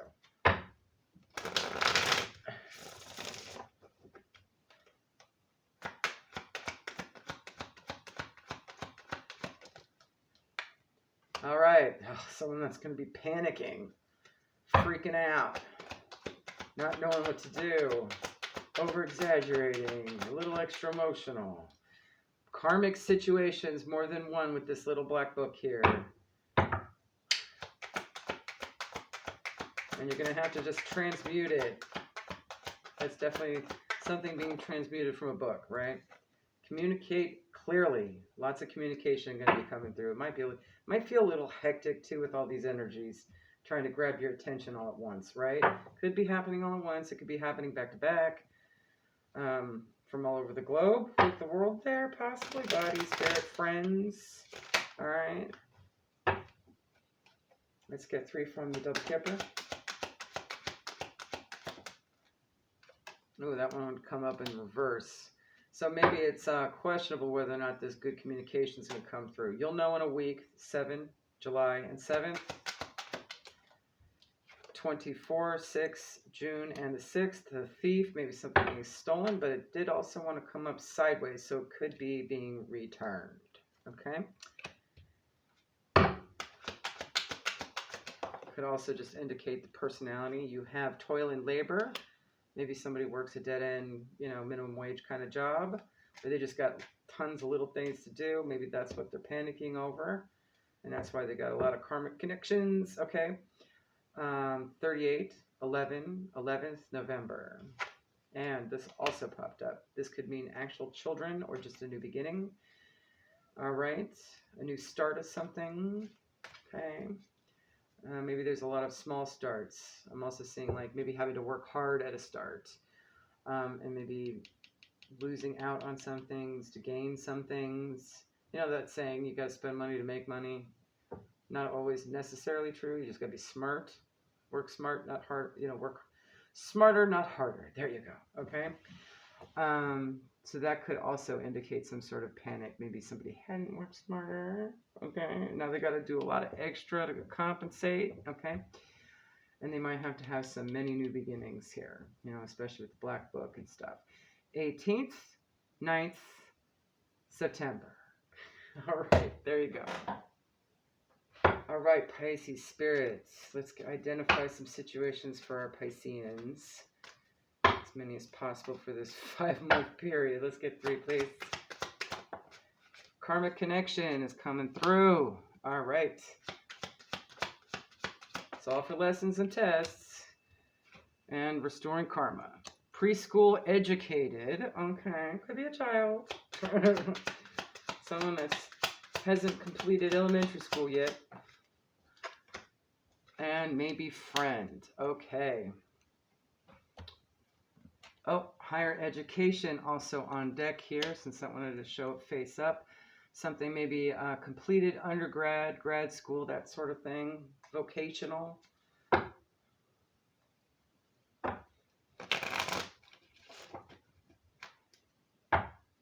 Could also be one person. They might have a child. That could indicate that they have a kid. Okay. You're dealing with more than one energy here. You have the 4 of Cups, so maybe somebody that's been stagnant or apathetic, uncaring, maybe, what's the word? Taking advantage of luxuries and not doing anything. Gluttonous. There you go. Okay. This is also Cancer energy. The letter Y, Sagittarius, year of the dragon is here. You also have, that's upside down, the 2 of Cups, so definitely some sort of soulmate-oriented type of connection. This could be platonic or familial as well as romantic. Year of the snake and Virgo energy, and the letter W. And the year of the rooster, all right? Letter G, Leo energy, and 7 of Pentacles, maybe something a person you've invested a lot into. It did want to come up in the reverse, though, so maybe it's not a good return on investment. I know the feeling on that. Sometimes you just got to cut your losses with people that, if they're apathetic and, gluttonous and not caring, just seeing the 4 of Cups, 2 of Cups, and the 7 of Pentacles wanting to show up in reverse, this could be a relationship that had been invested in heavily but wasn't reciprocated, right, in the way it should have. Maybe a lack of gratitude, okay? As many things fly across the table. All right. Maybe it made it fly across the table, Carelessly, recklessly. All right. Let's see, what else we got here for our Pisceans. Listen to the guidance of your soul, so you know exactly what these people are when they come, all right? Lunar eclipse, dramatic change, shift in perception, unveiling, disillusion, cycles, endings, beginnings, and transformation. So yeah, this period is definitely gonna wake people up. That's awesome. Could be this person that maybe took advantage of you in a relationship. Okay. Virgo energy, witchy, analytical, perfectionist, details, critical, responsible, humble, orderly, insightful, alchemist, and health. Virgo placements might be significant. Okay, either yours or they might be Virgo or have heavy Virgos. We do have Virgo twice here, along with Sagittarius and Leo. Ooh, the solar, you got 2 eclipses here. Wow, both masculine energy and feminine energy, both tangible and spiritual. Oh my goodness. So things are going to end rather quickly, transform. This is a shocking event, fast changes, new chapter, leaving what is familiar, awakening, feeling lost, and reinvention. So there's going to be some wake up, shake up kind of energy. I wouldn't say rude awakening, but like, definitely unexpected. Kind of like getting woken up by an earthquake, right? You can't be mad at the earthquake. Kaya's got a tummy ache. She's got a tummy ache. Leave her be. Let her do her thing. Ride with it. Earth surf. As us Angelinos used to say. Earth surf. Safely, of course. Not near any brick chinways, because they fall down. Alright. Let's get you 3 from Black Moon. More, please. More identifiers, please. First house. Pay attention to your first house, okay? The body, 25, 7, 7th, and July might be significant, okay? Saturn return. Follow your Saturn. Age, something that's like aging, could be old. There might be something old, something from the past, something identifying severe maturity. 55, 5th, and May might be significant. Pluto. This Pluto retrograde is really going to be significant for you in so many ways, okay? As well as whoever else you're dealing with, okay? And it just gets you back on track, especially with karmic connection being here. That's going to get you back on track to your soulful connections, okay? The ones that are destined for you, the ones that your higher self wants you to go to, okay? Pluto, transformation, 11 is a manifestation number. It's also a master number. You might be seeing 11s. All right. Also breaks down to a 2. 11th, November, February, and 2nd might be significant. Okay. Ooh, and at the top of the deck, Aquarius energy might be significant to you. 23 breaks down to a 5. I know. I really mixed up that deck. These could also be your placements too. That might tell you where. Wherever you got Aquarius in your chart, maybe that's something you need to work on or be aware of with regards, right? Like, who's not here? Let's say, Virgo's in your, I don't know, Venus. It's not here, so it wasn't mentioned before. Then you might need to figure out what the relationship shit is about for you. Or, like Virgo, Aquarius, Leo, Sagittarius, if it's in your Mercury, or your part of fortune, or, wherever it is, okay? All right, let's see. What is this deck has for us? There might be some timing in here as well. It is a very lengthy period. Divine feminine, divine masculine. So some balance of energetic polarity. Definitely soulful connections. Maybe ending karmic connections and moving towards soulful connections. Balancing that out for you. You also have legal deals, okay? Could be contracts, could be justice, dealings with justice system of some kind, needing legal services, lawyers, mediators, and the like, okay?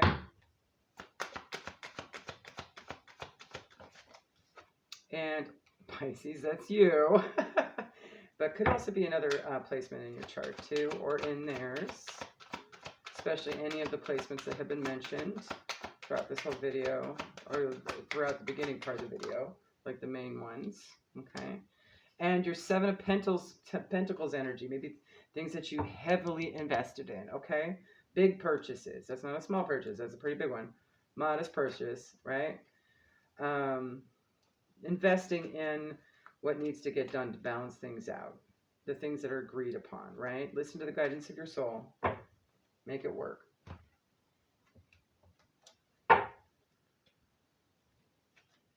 Especially anything that there's been apathy with, right? So these could be people coming in to restore things with you regarding that as well. Gotta look at it always, right? All right, let's get 3 to identify from double kipper.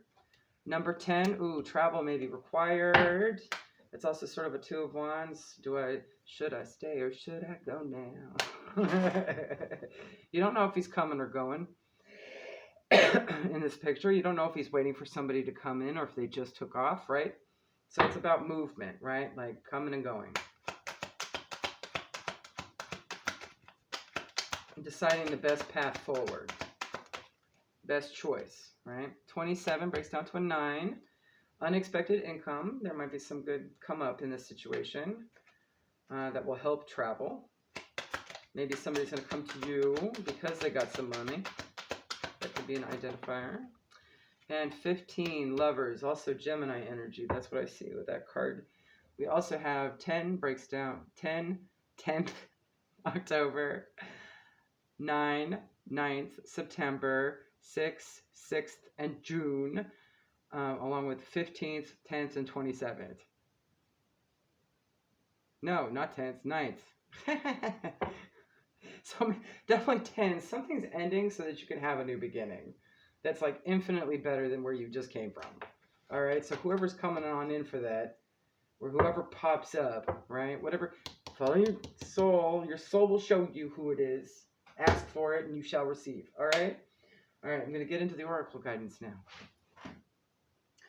All right, for our guidance, starting with the fire signs, Aries, Leo, Sagittarius. I'm going to try and make it quick. We'll see how we can go. And of course, you can always come back, right? Or check any other placements if you happen to notice, I don't know, a Gemini, Libra, Aquarius pops up and matches some of what you've experienced, okay? Or what you're experiencing through these 3 energy shifts. You can go ahead and check theirs as well, all right? Come back to that. All right, cross watch for it. So we'll get 3 lessons. Spirit, please and thank you. I'm going to be pulling a little bit of everything here. All right. One more. Especially if anything, karma come around is. There's always a lesson to it, right? If you're dealing with something karmic, I know that karmic energy has definitely come through. And we're having Mercury retrograde. That typically brings a lot of it out. All right, I guess just 2 lessons. Cool. You have freedom. I possess the power and the free will to create my own happiness. Speaking of which, happiness. I'm aware that being happy means that I'm on the right path, okay?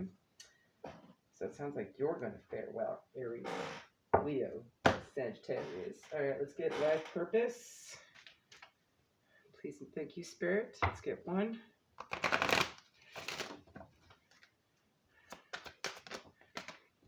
Right, trust your feelings and dreams to guide your career path as well as anything tangible happening, okay? All right, let's get a few chakra cards, just 3. Let's get 3. All right, 27, psychic development with your 3rd eye chakra. Might be a good idea at this time. Also healing your heart chakra specific to play and having fun. Maybe something your inner child would love. Speaking of which, inner child. Okay, 28, visualization also. Okay, with your 3rd eye and heart chakra. Ooh, all right. There's also a left ear low pitch ring. You want to look that up for you, whatever that means for you, okay? It's usually a higher self warning of something external to you. It's very faint, so it might be a soul connection that's going through something. All right? Let's get 3 from the mermaid spirit, please and thank you. All right, shadow work, dive deep, or literally go swimming. Trust your inner knowing, your discernment, your intuition, and just go have fun. Free spirit. All right. Feminine energy, please. Ugh, I should have left these out here. I forgot my new card actually is on wheels. Okay. Like my new little setup here. All right, feminine energy, let's get to.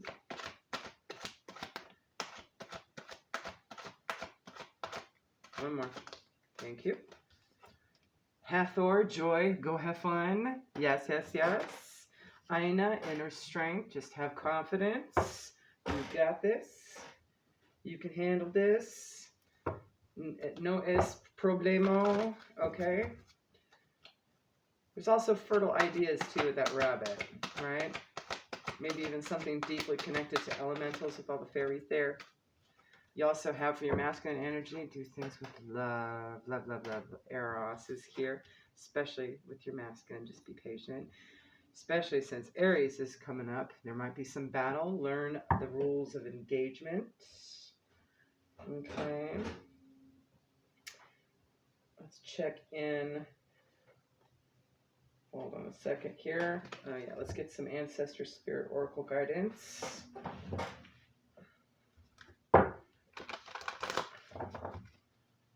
Okay. Let's do 3. One more. Okay.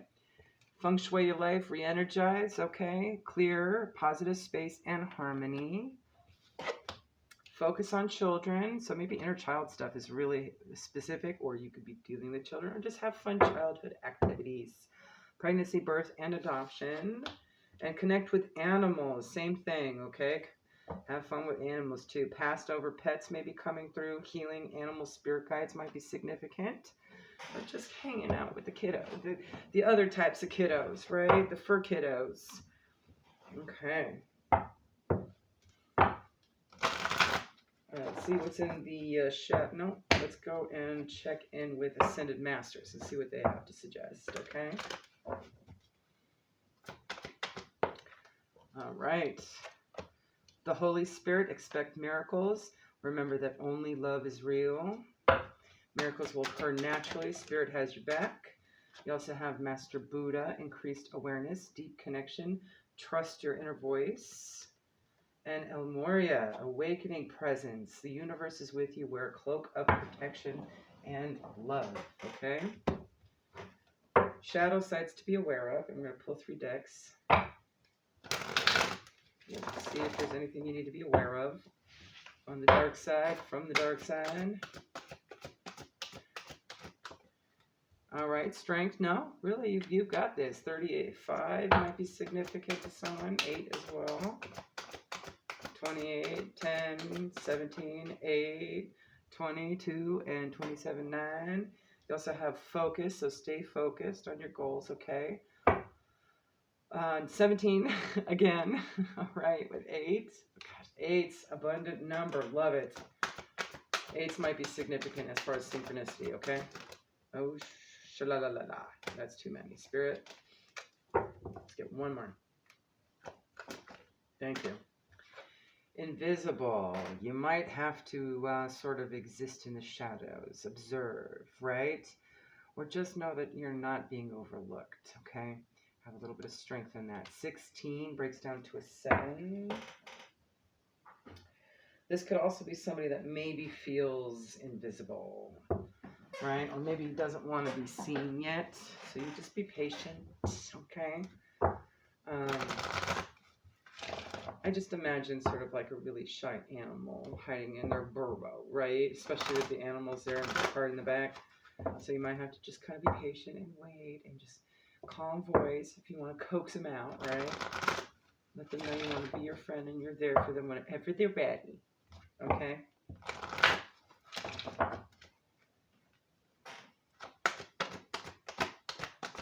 Let's get a few from the following oracle. Joy, rejoicing in the present. Sun energy, so maybe spending some more time in the sun would be good. Night song. It's all about your night birds singing, your hidden talents. So maybe go do more of that. Specifically, anything vocal, okay? Your third Throat chakra might be significant. I just said third chakra. That is your solar plexus. Okay, talk about the sun. Cauldron, synergy and healing. So maybe diversifying your healing methods at this time might be a good one. Learning some new methods would be good. Alchemizing. All right, pull from the shapeshifters. All right. Wolf moon, I will watch over you. Ooh, you're going to have some moon love too. Number 1, new beginnings. A twist in the tail, 34, breaks down to a 7. The unexpected, a change you did not see coming. So just expect the unexpected, right? Maybe it's going to get exposed with the moon. Maybe there's some sort of dreams or intuition that's tapped in, right? Could be them waking up to stuff. You'll see it in your visualization with your psychic development over there. You have Snow White and her animal friends. Talk about connecting with animals, right? You inspire trust and confidence. Number 9. All right. What else, Spirit? What deck haven't we? Okay, we'll get a couple here from the Unshakable Inner Peace. And then pull a card from the Beltane Oracle. How apropos. All right. Let's get a couple here. Get this pile out of the way. First card out, you have number 12. Your true tribe can't show up until you do. How can you show more of the real you, right? Without being totally obvious, remember? Like if you want to kind of like just kind of observe or whatever. But there should be something about you that lets your soul tribe know, I'm here. Right? It can be subtle, but show up more. Maybe you can be that night bird singing, right? That intrigues them under the moon, okay?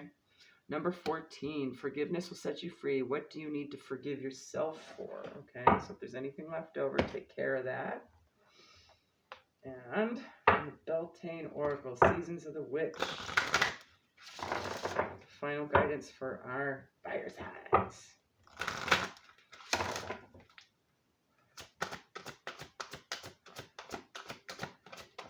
All right, 36, sacrifice. Let me get that page real quick.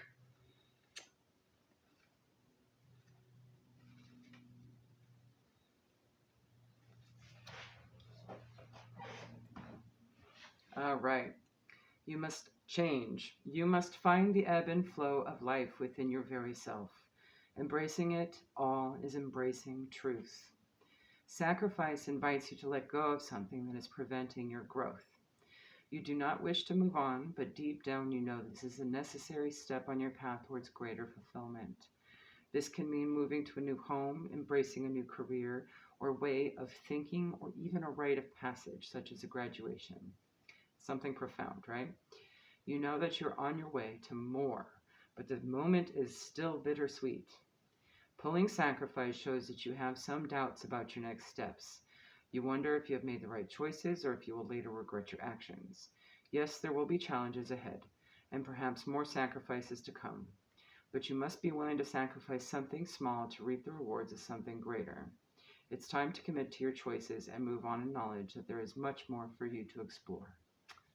There you go, fire signs. Hopefully that helps. Have a good one. Bye. All right, earth signs. Let's see how you're doing, what you need to do, what's there, what guidance spirit has for you regarding with all your situations for the next 5 months.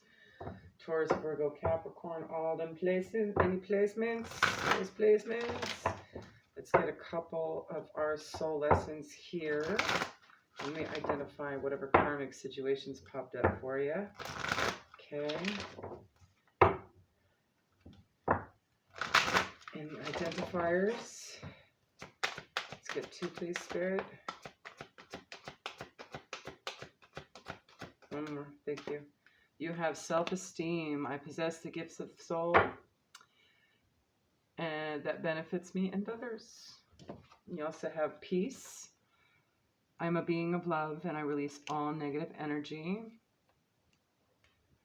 Okay, let's see. Masculine, feminine energy, what we got. Actually, no, wait, I'm going to do life purpose oracle, see if there's anything in there. I'll give you some guidance through it. You're on the right path. Keep doing what you're doing because it's working. Okay. Now we'll get some feminine energy, masculine energy, see what's there for you. Might need some strength to get through and transmute any negative energy as well, okay? If you don't know how to do that, you might want to learn about transmutation, okay? Work on your solar plexus too. Meditate more, especially with that enlightenment card. Hi, darling. Saraswati came out. Enlightenment comes in parts, remember? We learn new things as we go along the way. It's not some grandiose thing at the end. It's bits and pieces as we learn our lessons and pass our tests. That's where the enlightenment lay. Handle our shadows and all that, okay? So there may be, oh yeah, there may be a lot of folks along the way testing, giving those tests, giving those karmic situations for you. You have Mazu with ascension here, so you're rising up. Okay, love it. You may be experiencing some of that energy too, and I do see them on water, so water healing might be significant for you at this time, okay?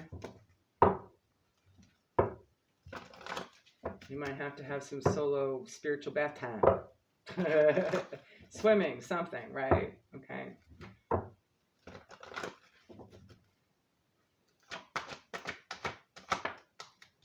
From the masculine side of things, stay organized.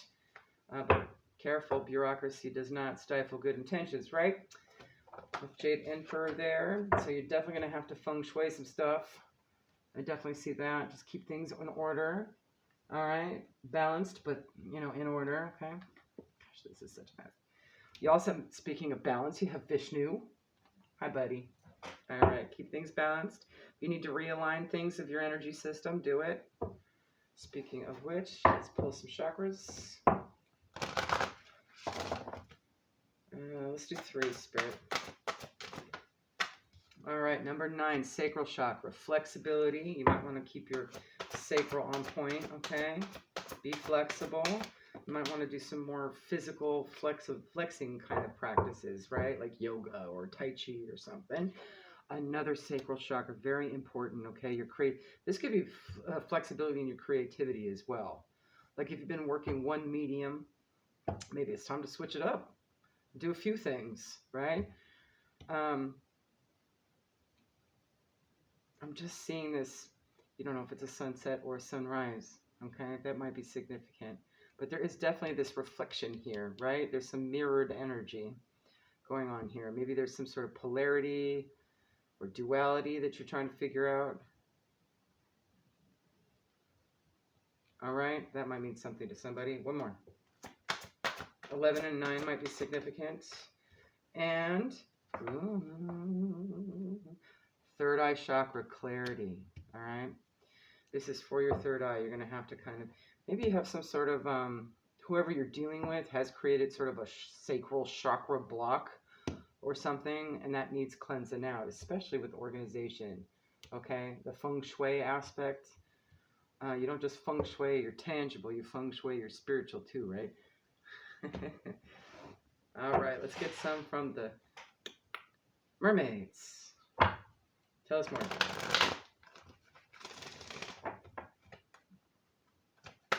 Yeah, and in order to do that, it'll unblock anything else that's in your upper chakras.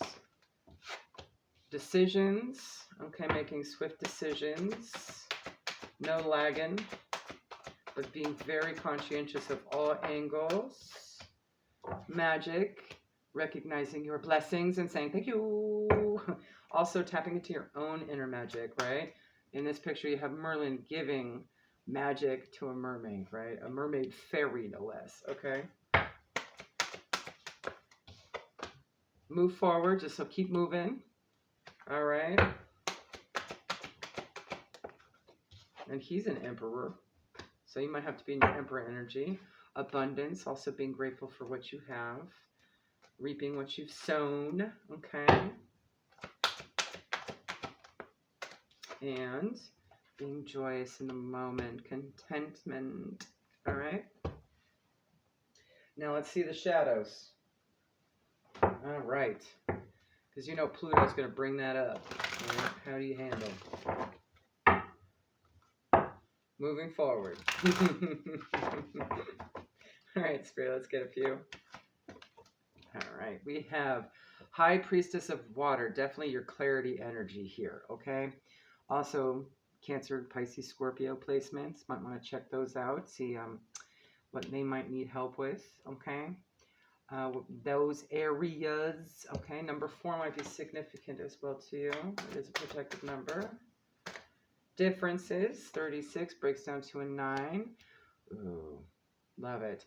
Okay, so you might have to be balancing out with opposing ideologies, limiting, with other folks. I have that I have that situation. Got to be respecting of other people's choices. They have free will too. Whether or not I think it's right or not, it doesn't fucking matter. That's a matter of conjecture, not actuality. Okay? Everyone is fruit. Some of us are apples, some of us are oranges. Some are on the light side, some are on the dark side. Okay? Some are, the color white, some are black, whatever, right? Whatever. All right? But just being able to balance out those differences, right? You can have harmony and peace, okay? But you need to kind of be respectful, right? The High Priestess of Water as well is a very emotional energy. It's very intuitive energy. You might be dealing with people that are also intuitive, okay? Or you might need to be more intuitive to gain some proper clarity on the situation, especially anyone you've had differences with, right? They may have seen something from the beyond that you didn't about you. But and vice versa, so take it how it resonates. flip it, switch it. It could be a situation where maybe they saw something that you didn't see, that hadn't been seen by the other, that was opposing in some way. Okay? Some kind of opposition. All right? Let's one more.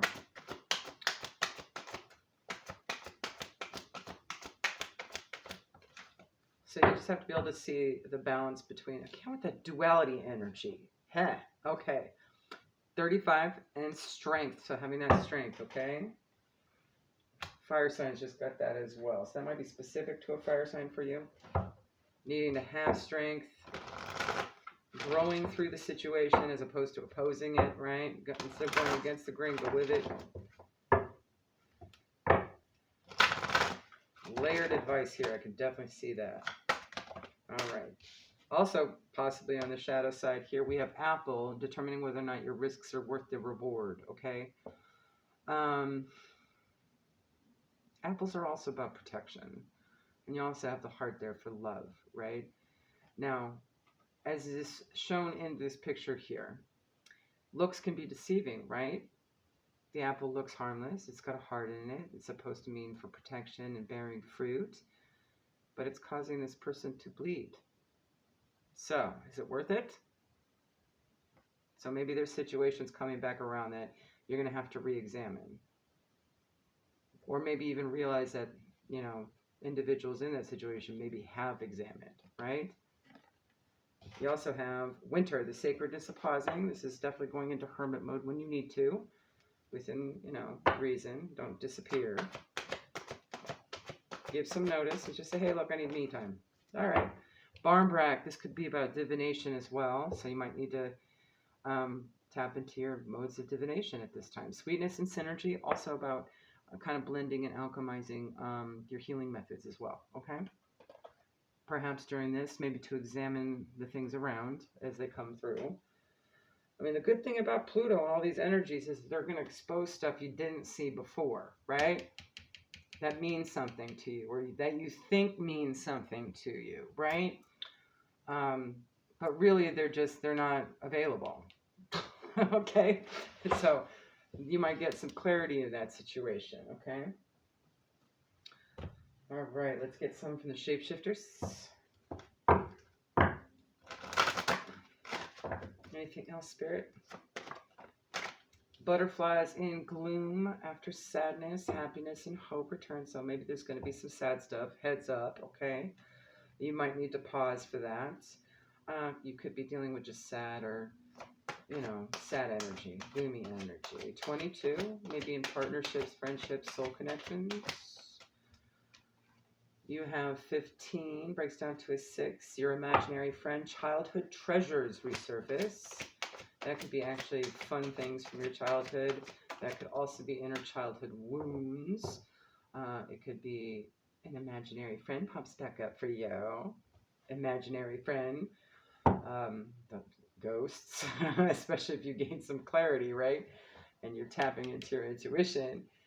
But could also be your spirit guide or ancestors, right? Strange companions in stranger places. Challenges, use your imagination. 28 breaks down to a 10. I'll stick you up there, actually. All right. From the Ancestor Spirit Oracle, any other guidance?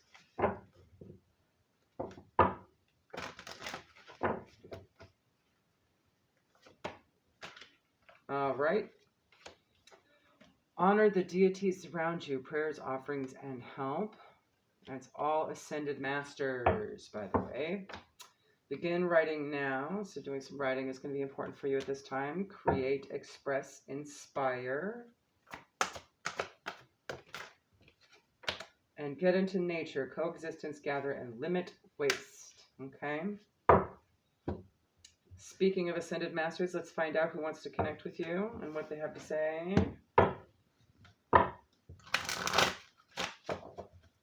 All right. One more. Thank you. Master Buddha. All right. Increased awareness, deep connection, trust your inner voice. Lady Portia, divine order, do what you feel is right. An important lesson is unfolding. And hope. Love it. Especially since hope's there too. Love and acceptance. Love is yours. Recognize your divine worth and choose loving thoughts. Okay? Contentment, not negativity. All right. And that could be the differences, right? Maybe you're around a bunch of people that are negative. Maybe you came from a world of negativity and you don't want that anymore. You want positivity, right?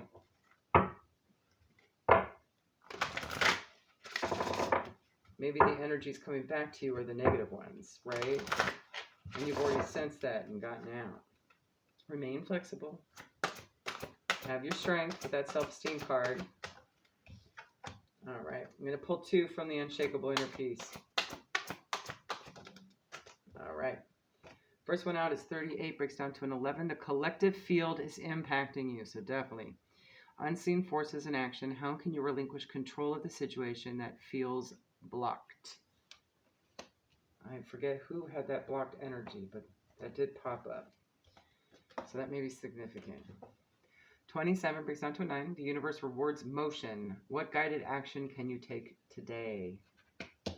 And your final guidance from the Beltane Oracle. Just going to pull 1.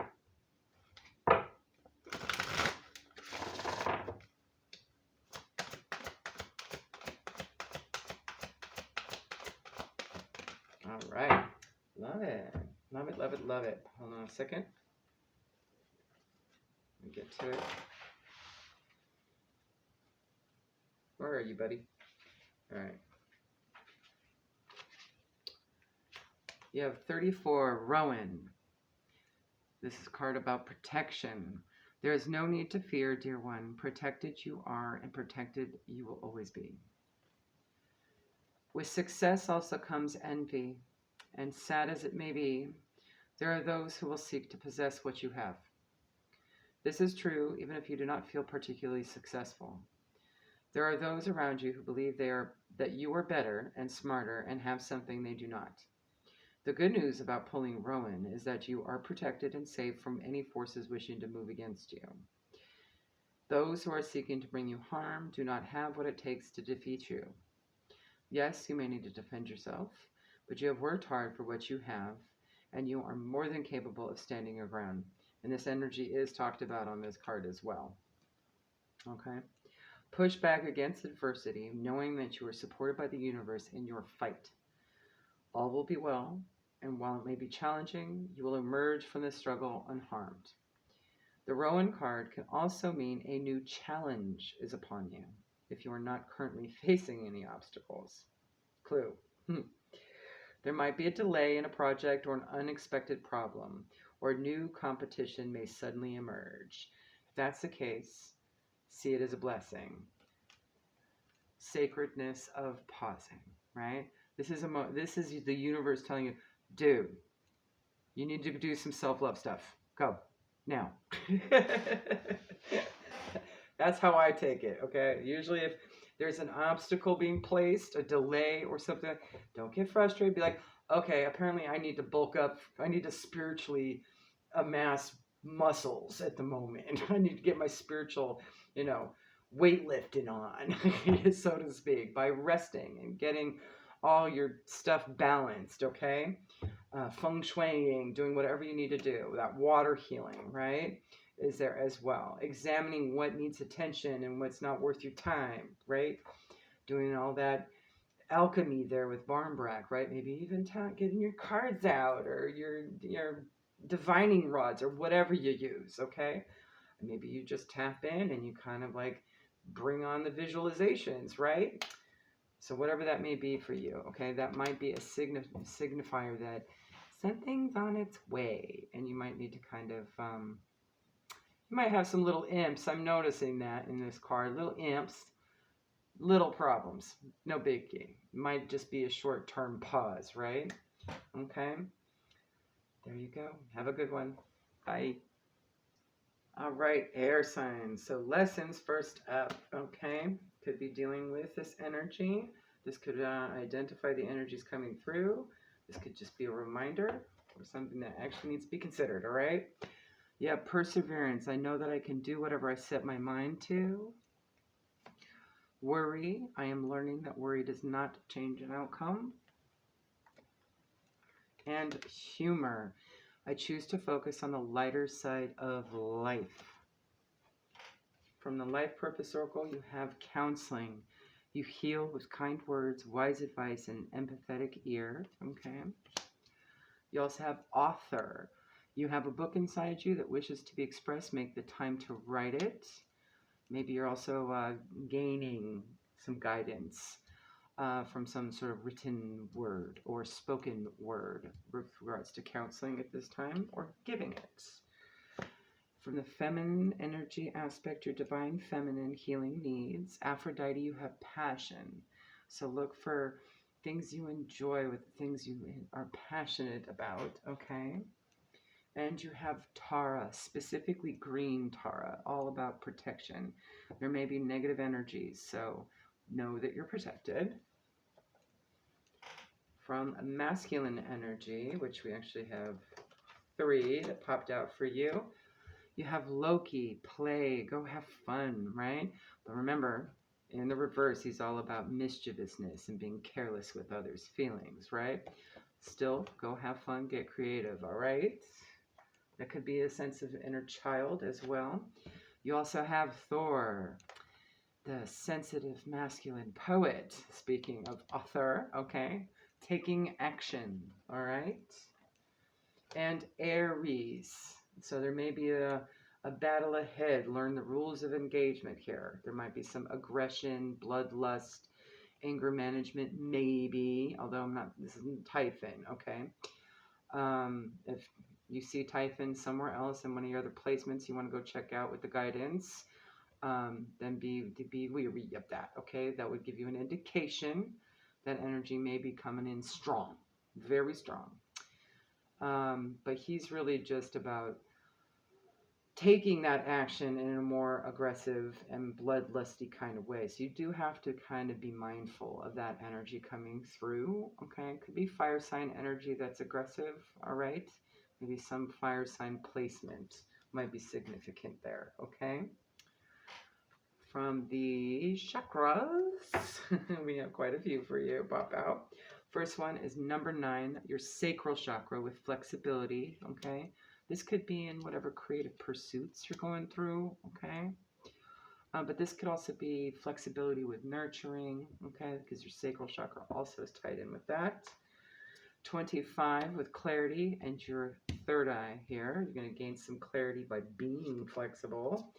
Solar plexus 13 breaks down to 4 with personal power here. Know your inner power, right? Don't give your power, your energy away, right? So make sure you've got that. Yeah. All right. 12 specifically with relationships. Again, another sacral chakra. Okay. This could be any kind of relationship. It does talk about even professional as well as romantic, platonic, familial. So it could be with multiple types of relationships. There could be somebody that's coming to you needing guidance about relationships, right? They may need clarity and you might need to be flexible about it, all right?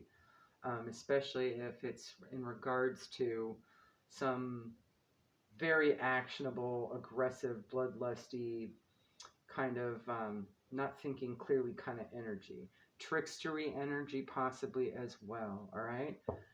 Maybe the person coming through is someone that's protected as well. Very passionate. Maybe they're taking action like Thor here, okay? All right. From our mermaids, we have go with the flow, all right? Everything's in divine timing. Nothing happens to you. It happens for you. Healing. This could also be a group thing, again, with the counseling, right? In relationships, it could be group relationships too. Bringing things out of the emotion into the light, into the sunlight here, right? That's breaking through clouds, okay? Sort of bridging that gap, right? And being open with that, especially to go with the flow there. Having hope, but on the plus, you know, your ships are off on the horizon, right? It's all nicely rainbow over here. But it's some distance away. So maybe exercising some patience. Go with that flow. Things happen in divine timing. There's no need to be frustrated or worried, like the worry card here, right? That's definitely the look on her face. She's kind of, you know, embracing herself, just getting kind of prepared for whatever. She's not sure how it's going to turn out, right? Just have hope, though, okay? You also have waiting. I'm also seeing a bunch of mermaids out of water, except for this one so far. The rest of them are half out, fully out, okay? So maybe you're a fish out of water in some situations, so to speak, okay? Or you want to see a whole new world. Maybe you're like Ariel, the Little Mermaid or something. Again, another ship trying to come in the horizon. Divine timing here. Temperance, patience, hope, okay? Remember that worry does not change an outcome, right? Maybe redirect to something fun and funny, okay? Breaking free. Oof. And avoiding those entanglements, especially with that Aries card there. You may have a suctiony, sticky situation on the horizon as well, okay? It may come with something good, though. Maybe whatever relationships are coming through, maybe they're coming in tow with like a third-party situation that's aggressive, right? And maybe they're trying to get out of the situation, hopefully, okay? If they feel like it's not something they want to keep battling, right? Or having to keep defending themselves against, right? I definitely see that with Tara over there, okay? This is also a card of cord cutting. Maybe the counseling could be that, okay? Or something along those lines. Cord dissolving, cord moving. There's a lot of things you could do with our energy cords, right? Just keeping distance from things that are not good for you. That could be the guidance, okay? On the shadow side, let's check out the shadows. All right. We have for you from the next deck, summon. You know exactly how to manifest this situation to go positively, right? You know how to bring in that light just with the use of your one little fingertip. Easy peasy lemon squeezy, right?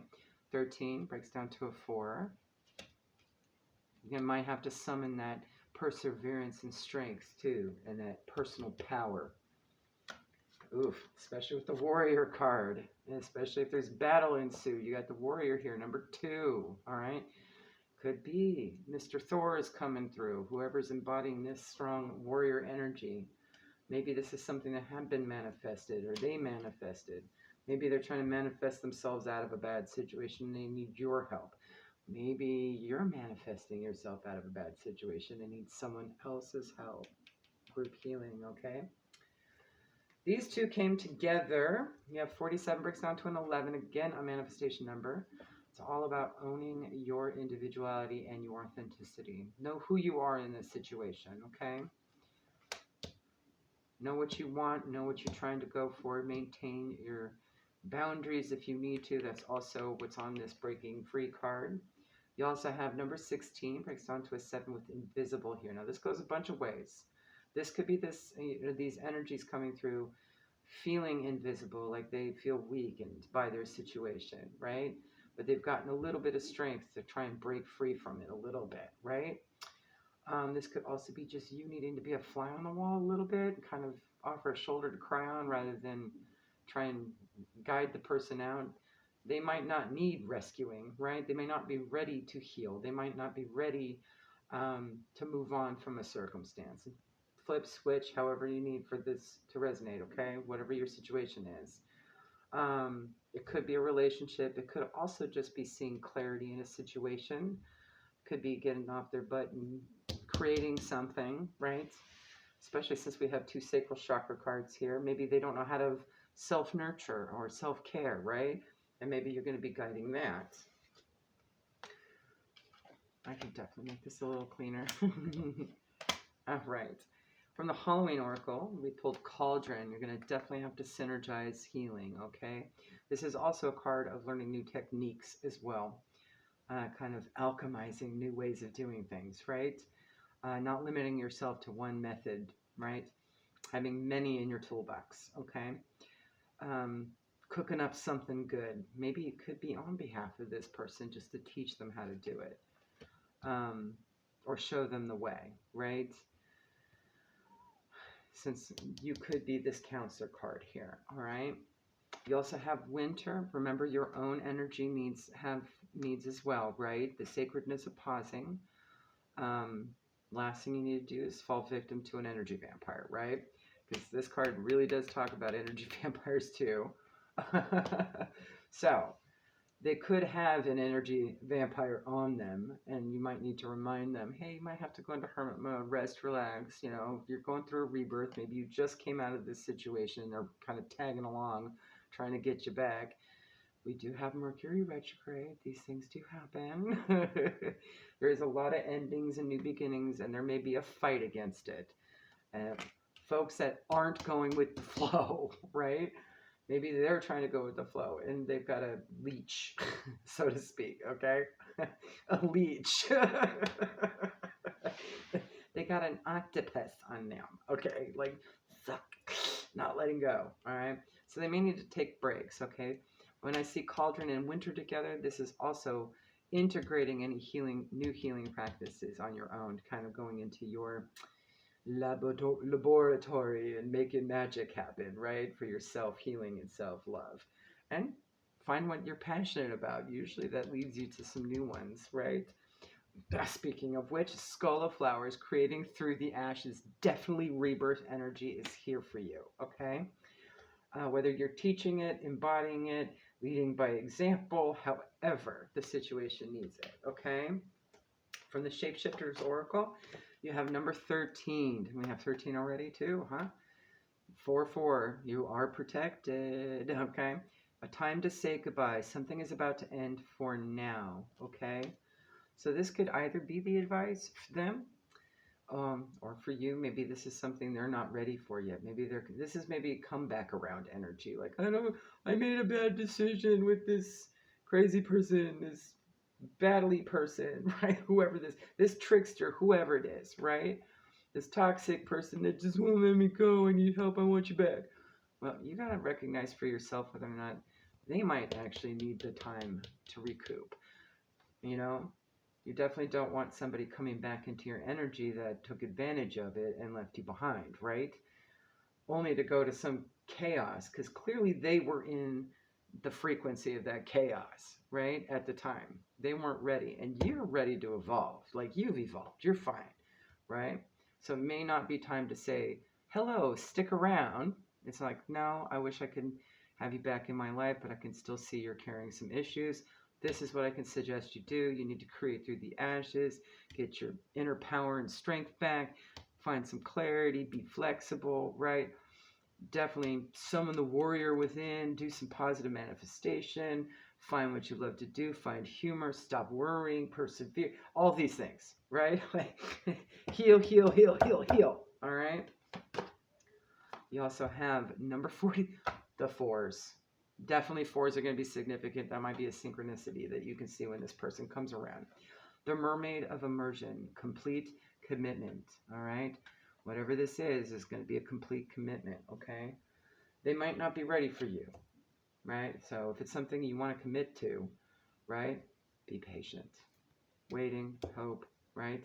They're not ready for you, period, right? Vice versa, okay? Maybe they're breaking, maybe they're rebirthing, you know, and they'll come back around when it's in divine timing, okay? Maybe they lack commitment and they can be reminded of that. Could be you needing more commitment, okay? So take that how it resonates. Mermaid of Immersion really talks about actually going for what you really, really want and sticking with it and just keep on persevering, okay? Dang, right there in your face, okay? Beauty and the Beast. You need some space in a relationship. They could be the ones that are this needy leech, right? They could be the ones trying to bring a battle. They could be the ones that are being mischievous or, you know, thieving or whatever it is, right? They could be the childish ones. They could be someone that's just not good for you, right? Maybe this had been somebody that was like that, okay? So only you will be able to have the clarity to see what frequency they are in. If you have evolved so much that you are energetically out of their league, so to speak, then you make the decision for yourself. Spirit's letting you know you might need to still have some space in this situation, okay? All right, from the Ancestor Spirit Oracle, you have connect with water. Big bodies of water, too, specifically, as well as drinking lots of water. Ocean, water spirits, connecting with that. Seeing spiritual baths, swimming, dipping your feet in the ocean or lakes or something like that, boating even, okay? This card talks about this tribe that lives on the water, does everything on the water. Their homes are on stilts. This is just something their tribe has done for eons, okay? They've passed down traditions with water. They're good fishermen, obviously, right?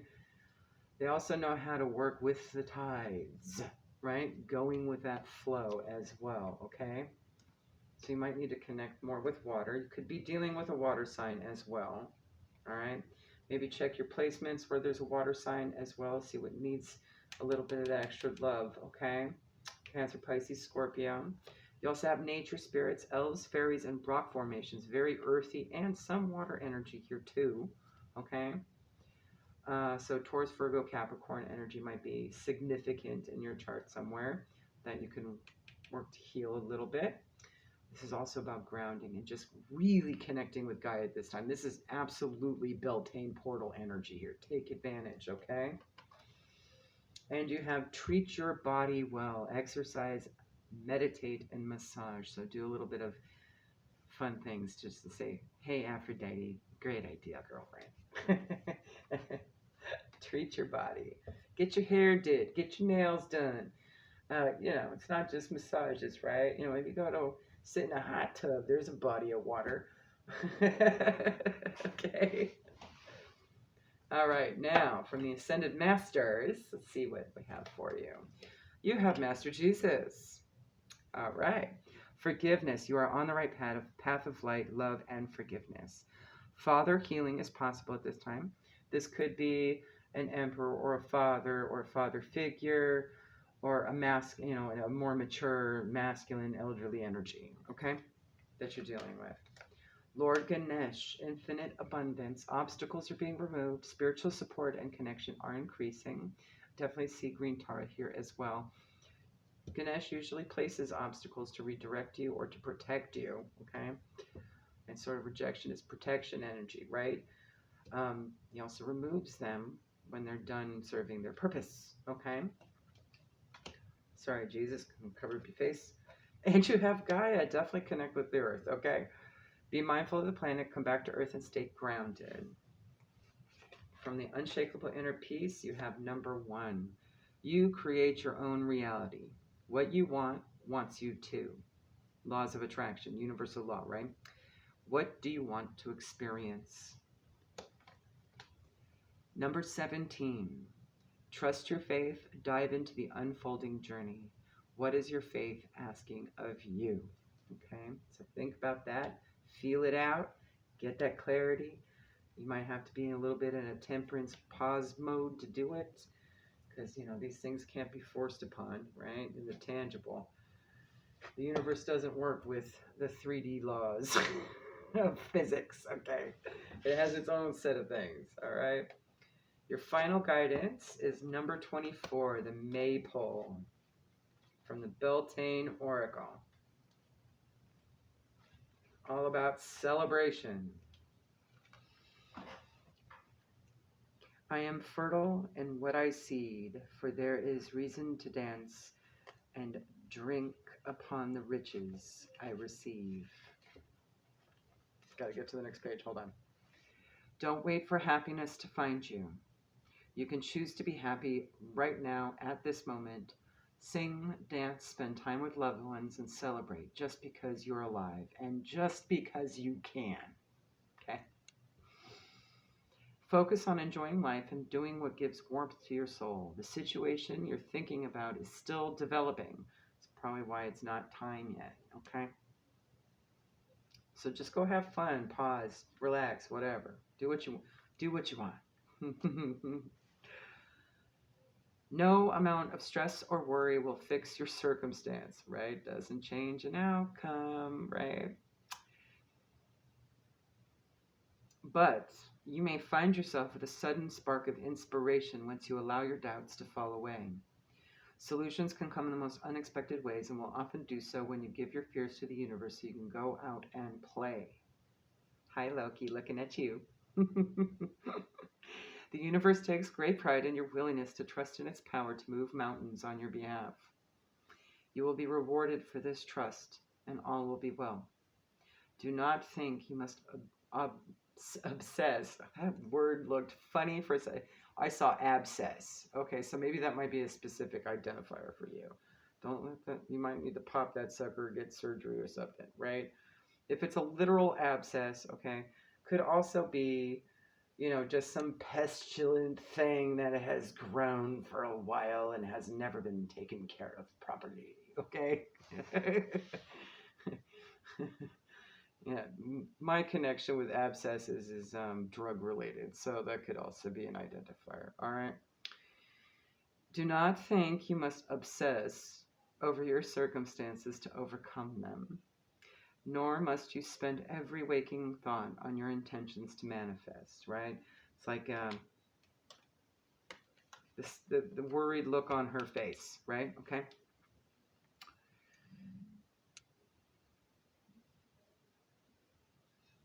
Nor spend every moment waking thought on your intentions to manifest. Let the universe know what you need, then go and allow yourself to embrace the joys of living. Go with the flow, right? There you go, air signs. Hopefully that helps. Have a good one. Bye. All right. Water signs. What was it? 233. Love it. Master number there. Perhaps in partnerships, choices, balance. Good news arriving. Ascended masters. All right. Guiding. Almost rhymed. Okay. So, soul journey cards. Depending on whoever's in the situation, what the lesson may be for them. Okay. This might be an identifier for you as well, or just a reminder. Okay. You have adversity. I accept that challenges are the best way to learn. Blame. I accept responsibility for my own well-being. And discipline. I can accomplish what I set my mind to. All right. So basically not allowing yourself to stay stuck in pity party energy, right? Or allowing other people with pity party energy to penetrate you, right? Those are challenges. You're supposed to work through them. You know, acceptance, taking responsibility, accountability, discipline, accomplishing your goals, follow through on promises. I'm seeing that. What else? Maybe a lot of button heads, arguments that have happened. Okay. Let's see. Your life purpose. Oracle. Cards are family. Loving your friends and family is central to your life purpose. This also includes your soul family, soul connection specific. Remember, not all family members are soulmates, okay? Some are karmic connections, okay? Travel, your life purpose involves traveling, so there may be some traveling involved or needed at this time. Okay. And this doesn't necessarily mean super duper long distance, you know. What you see here is an angel on his laptop. He's a businessman. So it may be domestic travel, okay? It doesn't necessarily mean it's like, you know, country to country, right? All right. Divine feminine energy healing needs or things to be aware of. You have Atar Goddess here. Oh, a mermaid. Love it. Love it, love it, love it. And I'm just seeing the other card too. You got fire and water going on. All right. Balance. That's mind, body, soul alignment. It's also kind of balancing your masculine and feminine energy. Hold on a second. Let me get closer. She's also Sumerian, so that might mean something to somebody. Okay. Deeply connected with starseeds, specifically with the Syrian culture. Okay. You also have Pele here. Love her. Determination, being determined, right? There's your discipline here. She's letting you know, yes, you can do this. You can get this accomplished. If you don't want to be in this energy or have this energy, you don't have to. Get yourself out, right? She's also the volcanic goddess, right? Fire, magma. What happens when it turns to water? Okay, when it gets those lava flows end up to the water, they harden, okay, and they become something else. So you're able to transmute any fiery, unhealthy energy, okay? Obsessive energies, right? That's what I'm seeing. You can also convert that to something ambitious and motivational, okay? Masculine energies that came out for you. Ooh, okay, I see what's going on. You might have dealt with some anger, rage issues, either yourself or others. Take it how it resonates. Typhon's not a nice guy. Hey, at least on the plus side, he's not in the reverse this time. Okay. In the upright, he's just all about not being able to emotionally control himself, right? A lack of emotional intelligence and balance with that as well. Okay. In the reverse, anger turning into physical violence. So at least he's not in the reverse. Okay. But you could have easily come out from a situation like that. That may apply to just one water sign at this moment, okay? Not all of you. This is also just managing your emotions and getting them all nicely balanced. Being mindful that your anger shouldn't be explosive, right? That you should be able to have a healthy outlet, right? And kind of be able to control that a little bit better. Nice. And you pair that with green man, abundance, earth energy. Wow, you do have fire, water, and earth here. Okay. Green man, all about just the seeds that you've planted coming to fruition and being grateful for everything that you've been given, right? Everything that earth has provided, all the tangible stuff, the connections you've made with everything that has spirits. He's definitely an animistic character, right?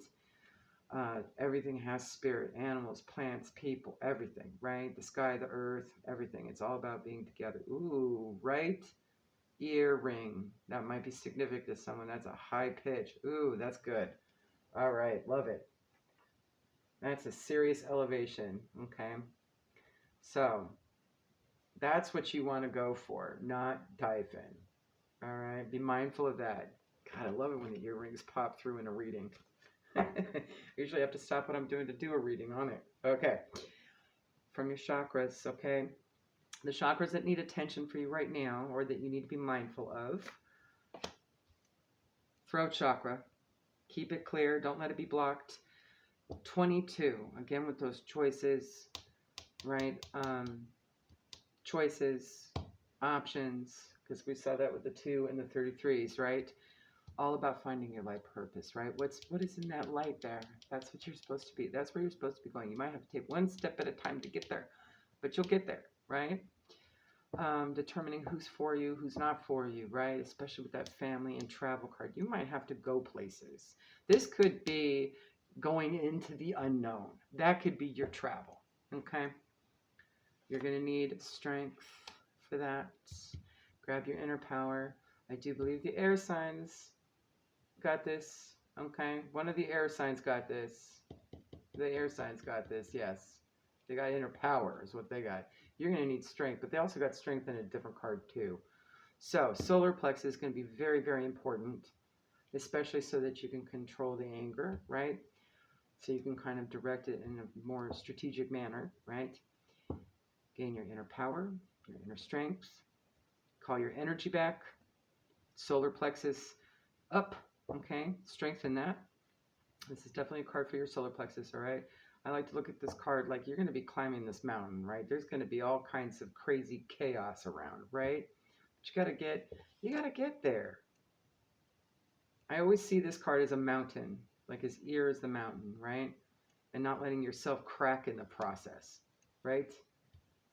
But I always see that as like the top of the mountain because he just looks like a man in the earth, like Green Man here, okay? You're going to need the strength to climb that mountain, all right? So grab your solar plexus cojones and get to work, okay? Do what you need to do. You have another throat chakra card here, knowing your truth. Oh, look, the imbalance of fire and water again.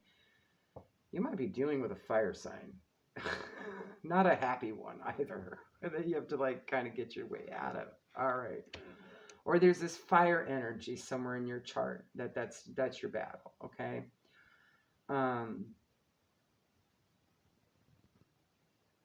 Perhaps in a family dynamic that you might have to travel from, okay?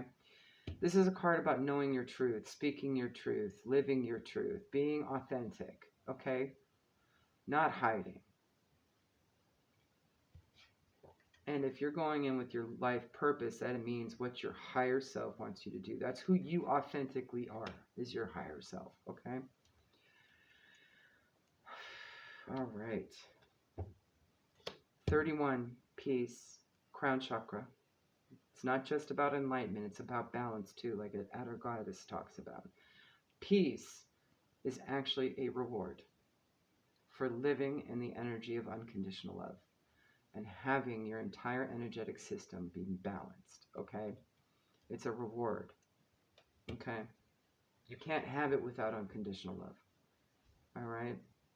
So if you've come from situations, you've been around situations that have been conditional, that's not love at all, not even close. It's hate with a love mask on. And maybe there's been some rage behind that mask, you know what I mean? And it exposed itself, right? And maybe you need to go to where there is love. There's been love. You've always had love in your life, right? And also just maintaining your own harmony within your truth, within your strength for your life purpose, okay? That's important. This is big energy. I love it.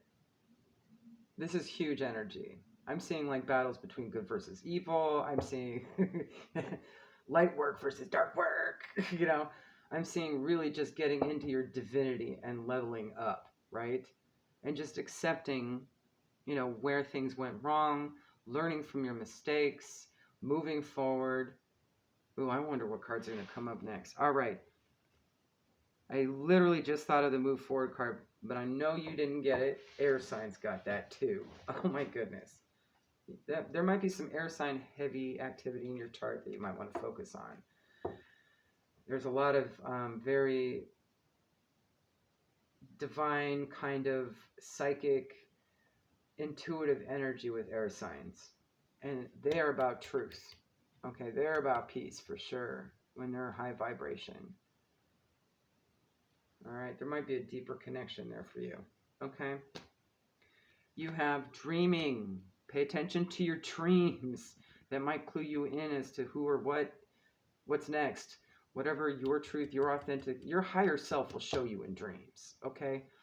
Now, if you're like me, you have your higher self dreams look differently than your lower self dreams. Okay. That's very helpful. That way I don't think it's metaphorical. Okay. You know, oftentimes your lower self dreams are really just something from your ego subconscious that was dumped in there at some point, or it's metaphorical, or just it means nothing, right? But your higher self dreams mean something. Okay. For me, higher self dreams are always in grayscale. I never see feet. I was just thinking about this earlier today too. Okay. Never see feet. It's always funny to me. It's always in grayscale.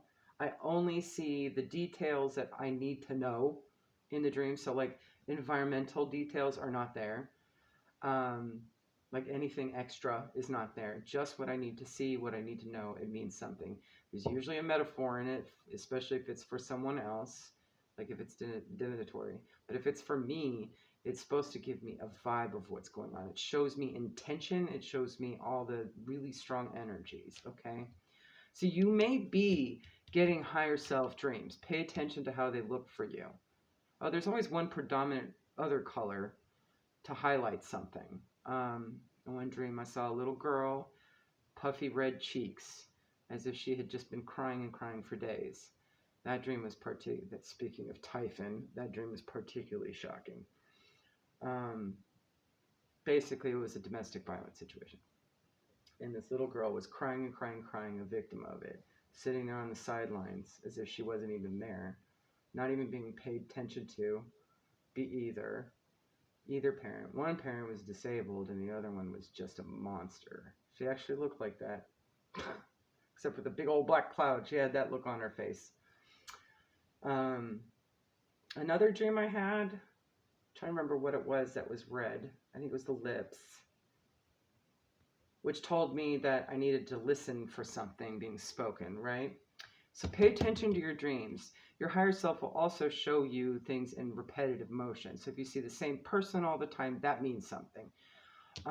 If you see the same thing, situation, same colors, you know, however it shows up for you, pay attention. Your higher self is going to keep showing you until you get the memo, okay?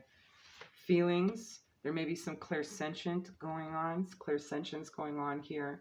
I definitely see that, as well as emotions and just being kind of in your emotions, right? Like you're deep in this water, like this mermaid is. So something is going to be deeply connected to your heart chakra, okay?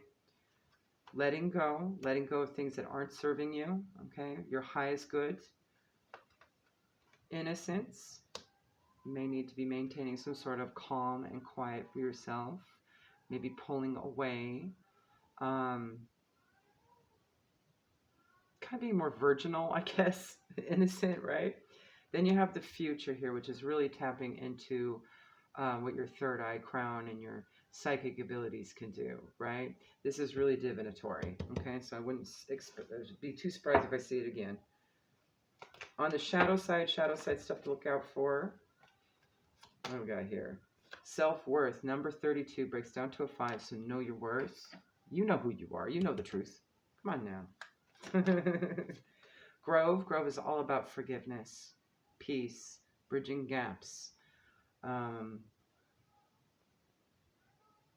making peace, right? Being peaceful, right? Because so you've got this, yes, that is a cat, okay, sitting on a bench meditating, okay? You might need some meditation to feel that out. What is peaceful to you? What is truthful and honorable to you, right? You also need to maintain some focus here. Number 17, okay? Stay focused on something. Don't give up, all right? And last card, Oath, 49. Oath is all about maintaining promises that have been made, Okay.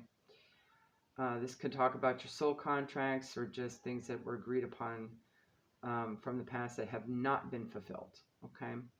And also not expecting others to fulfill their promises. I've had many people not fulfill their promises with me, their oaths. I don't expect it. You just got to move forward sometimes, right? But if you have some promises still needing to be fulfilled, then okay, great, go do it, right? You know what to do. That may be the thing that bridges the gap, right? That may show good faith, right? But if it's something on the receiving end, you might just have to let it go, right?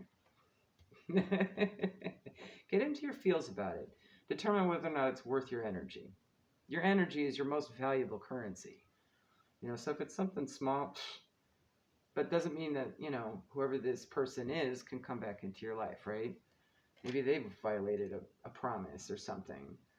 Maybe they faked it till they made it, or whatever the situation is here. You know where your happiness lays, okay? From the Halloween Oracle, you have the Skull of Stars. Know that you are made of the stuff of stars. You have infinite possibilities. You don't have to limit yourself. Eternal love. I love this card. Love, and it transcends physical death. Now, this also can refer to past lives, ancestral connections, just things that have withstand more than one vessel, right? More than one incarnation, right? And just know, energy will show up in new vessels anyway, right? So even if you miss out, there's always the next lifetime, and the one after that, and the one after that, and the one after that, and the one after that, okay, and so on, and so forth, etc., etc. So don't sweat it. Know that there's infinite possibilities, right, with love. This could also hint at a soul connection of some kind. Could be with familial, could be platonic, could be romantic, could even be professional. It could even be all of the above in one, too. That's possible. Definitely possible. Okay? You also have midnight, the most magical hour of all. So, speaking of dreams, okay, the witching hour is really important for you at this time. You may be getting messages at midnight. I don't know if you should stay up. Let's keep going. I just immediately saw cards on a table at night at like midnight. Okay, so just looking at my crystal ball over there too. That may be a time to really tap in at this time, okay? And get into a completely peaceful mode, all right? Do that meditation. You may be receiving messages around that time as well, either in dream state or when you're awake. Clairsentient feelings, perhaps. All right. Clairvoyant. All right. You have the witch, the earthly weaver of the worlds. This is all about synergizing everything together. All the love energy. So you might be a person that would be a grid worker or a blueprint light worker. I'm trying to think of the light workers that would bridge multiple people or be an example to do so. A messenger light worker does that. Clearer, all kinds of that. So there may be some message about that in your dream state of how you're going to put things together, right? You're going to have to alchemize. You're going to have to really summon and manifest, really manipulate, not be a master manipulator, be a master manifester. Let's clarify, right? She's working the fire here, right? She knows how to keep it under control. And it could also be just maintaining whatever anger, right? As well, I'm seeing the fire with that one. From the shapeshifters, you have Once Upon a Midnight Dreary, creativity, genius, writing, expression, artistic flow. Oh, it just hit me. Oh, that's awesome. Dude, that's rad.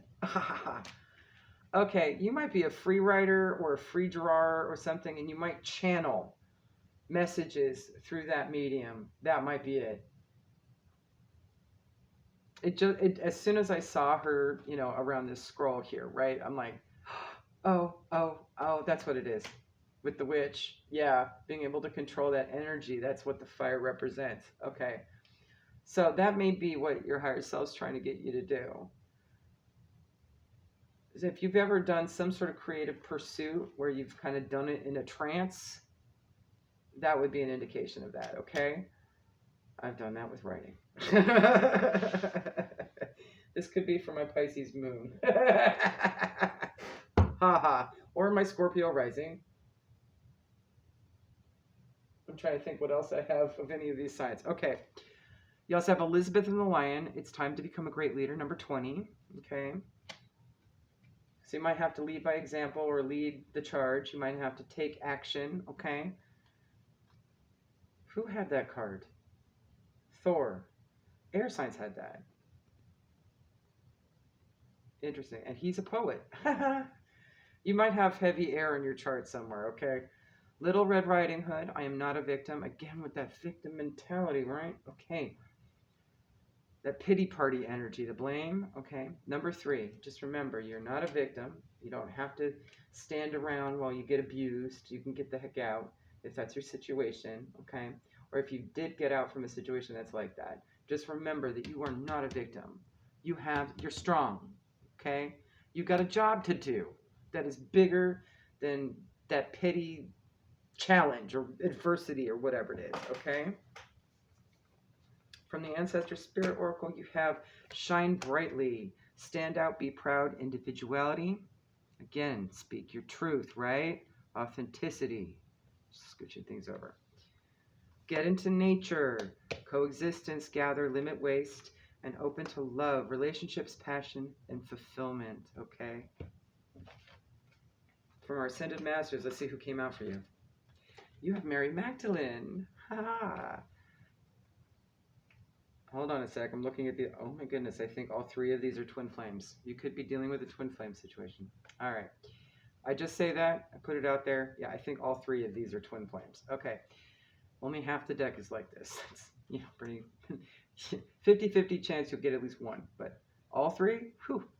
You have something important to share. Follow the inner call. Don't let anything stop you. Again, with a great leader, you could be in a position to lead by example or teach, share, or something like that as well. All right, Commander Ashtar, call to action. Take charge, lead by example, walk. I can't make it up, I swear. I love that. So love it when that works. Okay, walk your talk. You know the saying, put your money where your mouth is? Okay. The divine director, intervention and purpose. Divine intervention is occurring. Know that you're being guided. Happiness is your purpose. So if you're worried about this energy following you, that's the case. Don't worry. You are being protected. If you're going towards your purpose, boo you is fine. Your higher selves be like, oh, nothing's going to stop this because this is for the greater good. Screw the little child that's tagging along trying to create problems, right? Oh, that's almost a similar kind of issue going on. All right, interesting. So many of the signs. All right. From the Unshakable Inner Peace, you have number 36. 3s and 6s, 36 and 9 might be significant to you. Okay, that might give an identifier. What other numbers do we have here? 49, 13, 4, lots of 4s. 17, 8, 21, 3, 32, 5, 31, 4, 22, oh, 2 and 3 again. Okay. 23, 5, 31, 4, 14, 5, 22. Gosh. 2, 3, 4, 5. A lot of that, okay? Leader of the light. Where are you being called to serve and support others? As we were talking, call to action. You've got Commander Ashtar, Divine Director right there. 26 breaks down to an 8. Soul alignment. It's time for a radical change. How can you show for yourself in ways that you never have before? Okay. And if you're unsure where to start, ask. Where is it? Ask your higher self, and it'll show up somehow. You might even channel it in some sort of creative form, okay? Your final guidance from the Beltane Oracle is number 13, Goat. Where's the book? Again, with a 4, you are protected. That's awesome. 4s are going to be very significant. You apparently 2, 3, and 4 especially, maybe 5. Okay, so if you see them on a clock, if you see them out in the world, okay, that should give you some synchronicity. 13, Goat. Here we go.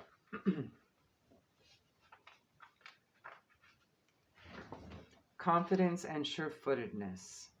Fearless I am in the path I choose, for I've never been led astray, always finding my way.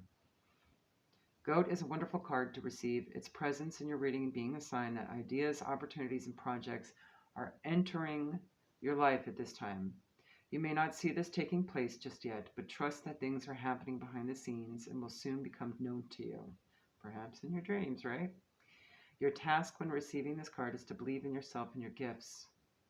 Have you been afraid to reach for bigger goals? Have you limited yourself because you do not believe you are capable of achieving greater things? Goat is here to challenge you, to step outside your comfort zone and scale a bigger mountain. As goats only need a few inches of space to keep their footing, you only need to take small steps to work towards your dreams. Again, those steps on the purpose card, right? You may not have what you need to cross the finish line, but each small action pushes you one step closer. Perhaps you have already achieved much, but wonder if you can reach even greater heights. No matter your step on the success journey, know that talent is only a part of the equation. The only thing truly needed to rise is believing that you can. The rest can be learned as you go. And of course, be patient with yourself, right? Last thing you need to get is frustrated to the point of Typhon level explosive, kind of thing, right? Now, this whole thing has a thing about goats and the devil, because goat is the Capricorn that's represented on the devil card in tarot, right? That can mean a lot of different things, okay? There is an overall mistrust in goats as a power animal. They are often demonized and used to represent the Christian symbol of the devil, partly because the green man is often depicted with goat-like features. Ooh. Who just got green? Yeah, you got green man. Ha! All right. And as having sexual relations with willing young maidens. Over the years, goats have come to be synonymous with evil, destruction, and sin. But this is a misrepresentation of their generous energy. Sorry, I'm getting tired. Talk about throat chakra. Goat is a wonderful creature to work with and is an ideal energy to invoke in the following circumstances. So this may be you, okay? For seeking balance, looking at you at our goddess, when you have doubts about your capabilities or skills, for developing determination and ambition, such as discipline, right? And Pele over there. When starting difficult projects, life purpose is a very big project, right? For overcoming challenging obstacles, hello adversity. For young adults who are leaving the home for the first time, okay? Although this doesn't necessarily be young adults. It could be, maybe you're kind of starting over like a young adult would be starting over, okay? When perseverance is needed. Hello again with Pele, all right? Remember, anything that the devil card might represent in tarot might be significant for you, so you might want to look that up. That might be an identifier of whatever this Typhon energy is coming from, whatever the issue is for you, okay? Leave no stone unturned. You're going to need to expose all this eventually anyway in due time. But as long as you understand what you might have to work on, then you can kind of get ready for it. Part of the witch energy, too, is all about gaining your skills and your, developing your skills and all your tools, your spiritual tools, right, for healing, okay? So that you can move through things and really tap into your feelings and really get down to the nitty-gritty of who you really are, okay? A lot of times our ego stuffs a lot of our issues away, right? And we're kind of behind a veil of inner childhood wounding and coping mechanisms and all these things, right? And we don't realize it's actually kind of made us stagnant and hasn't helped us at all. And it's really stunted our potential, okay? to do more. You have purpose. It's coming. It's here many, many times. Be open to that self-love as well. All right? Yes, be proud of it. You can definitely do this. There are possibilities. And only your higher self will show you the way of what's truly for your highest and greatest, most loving good. Okay? There you go. Hopefully that helps. Have a good one. Bye.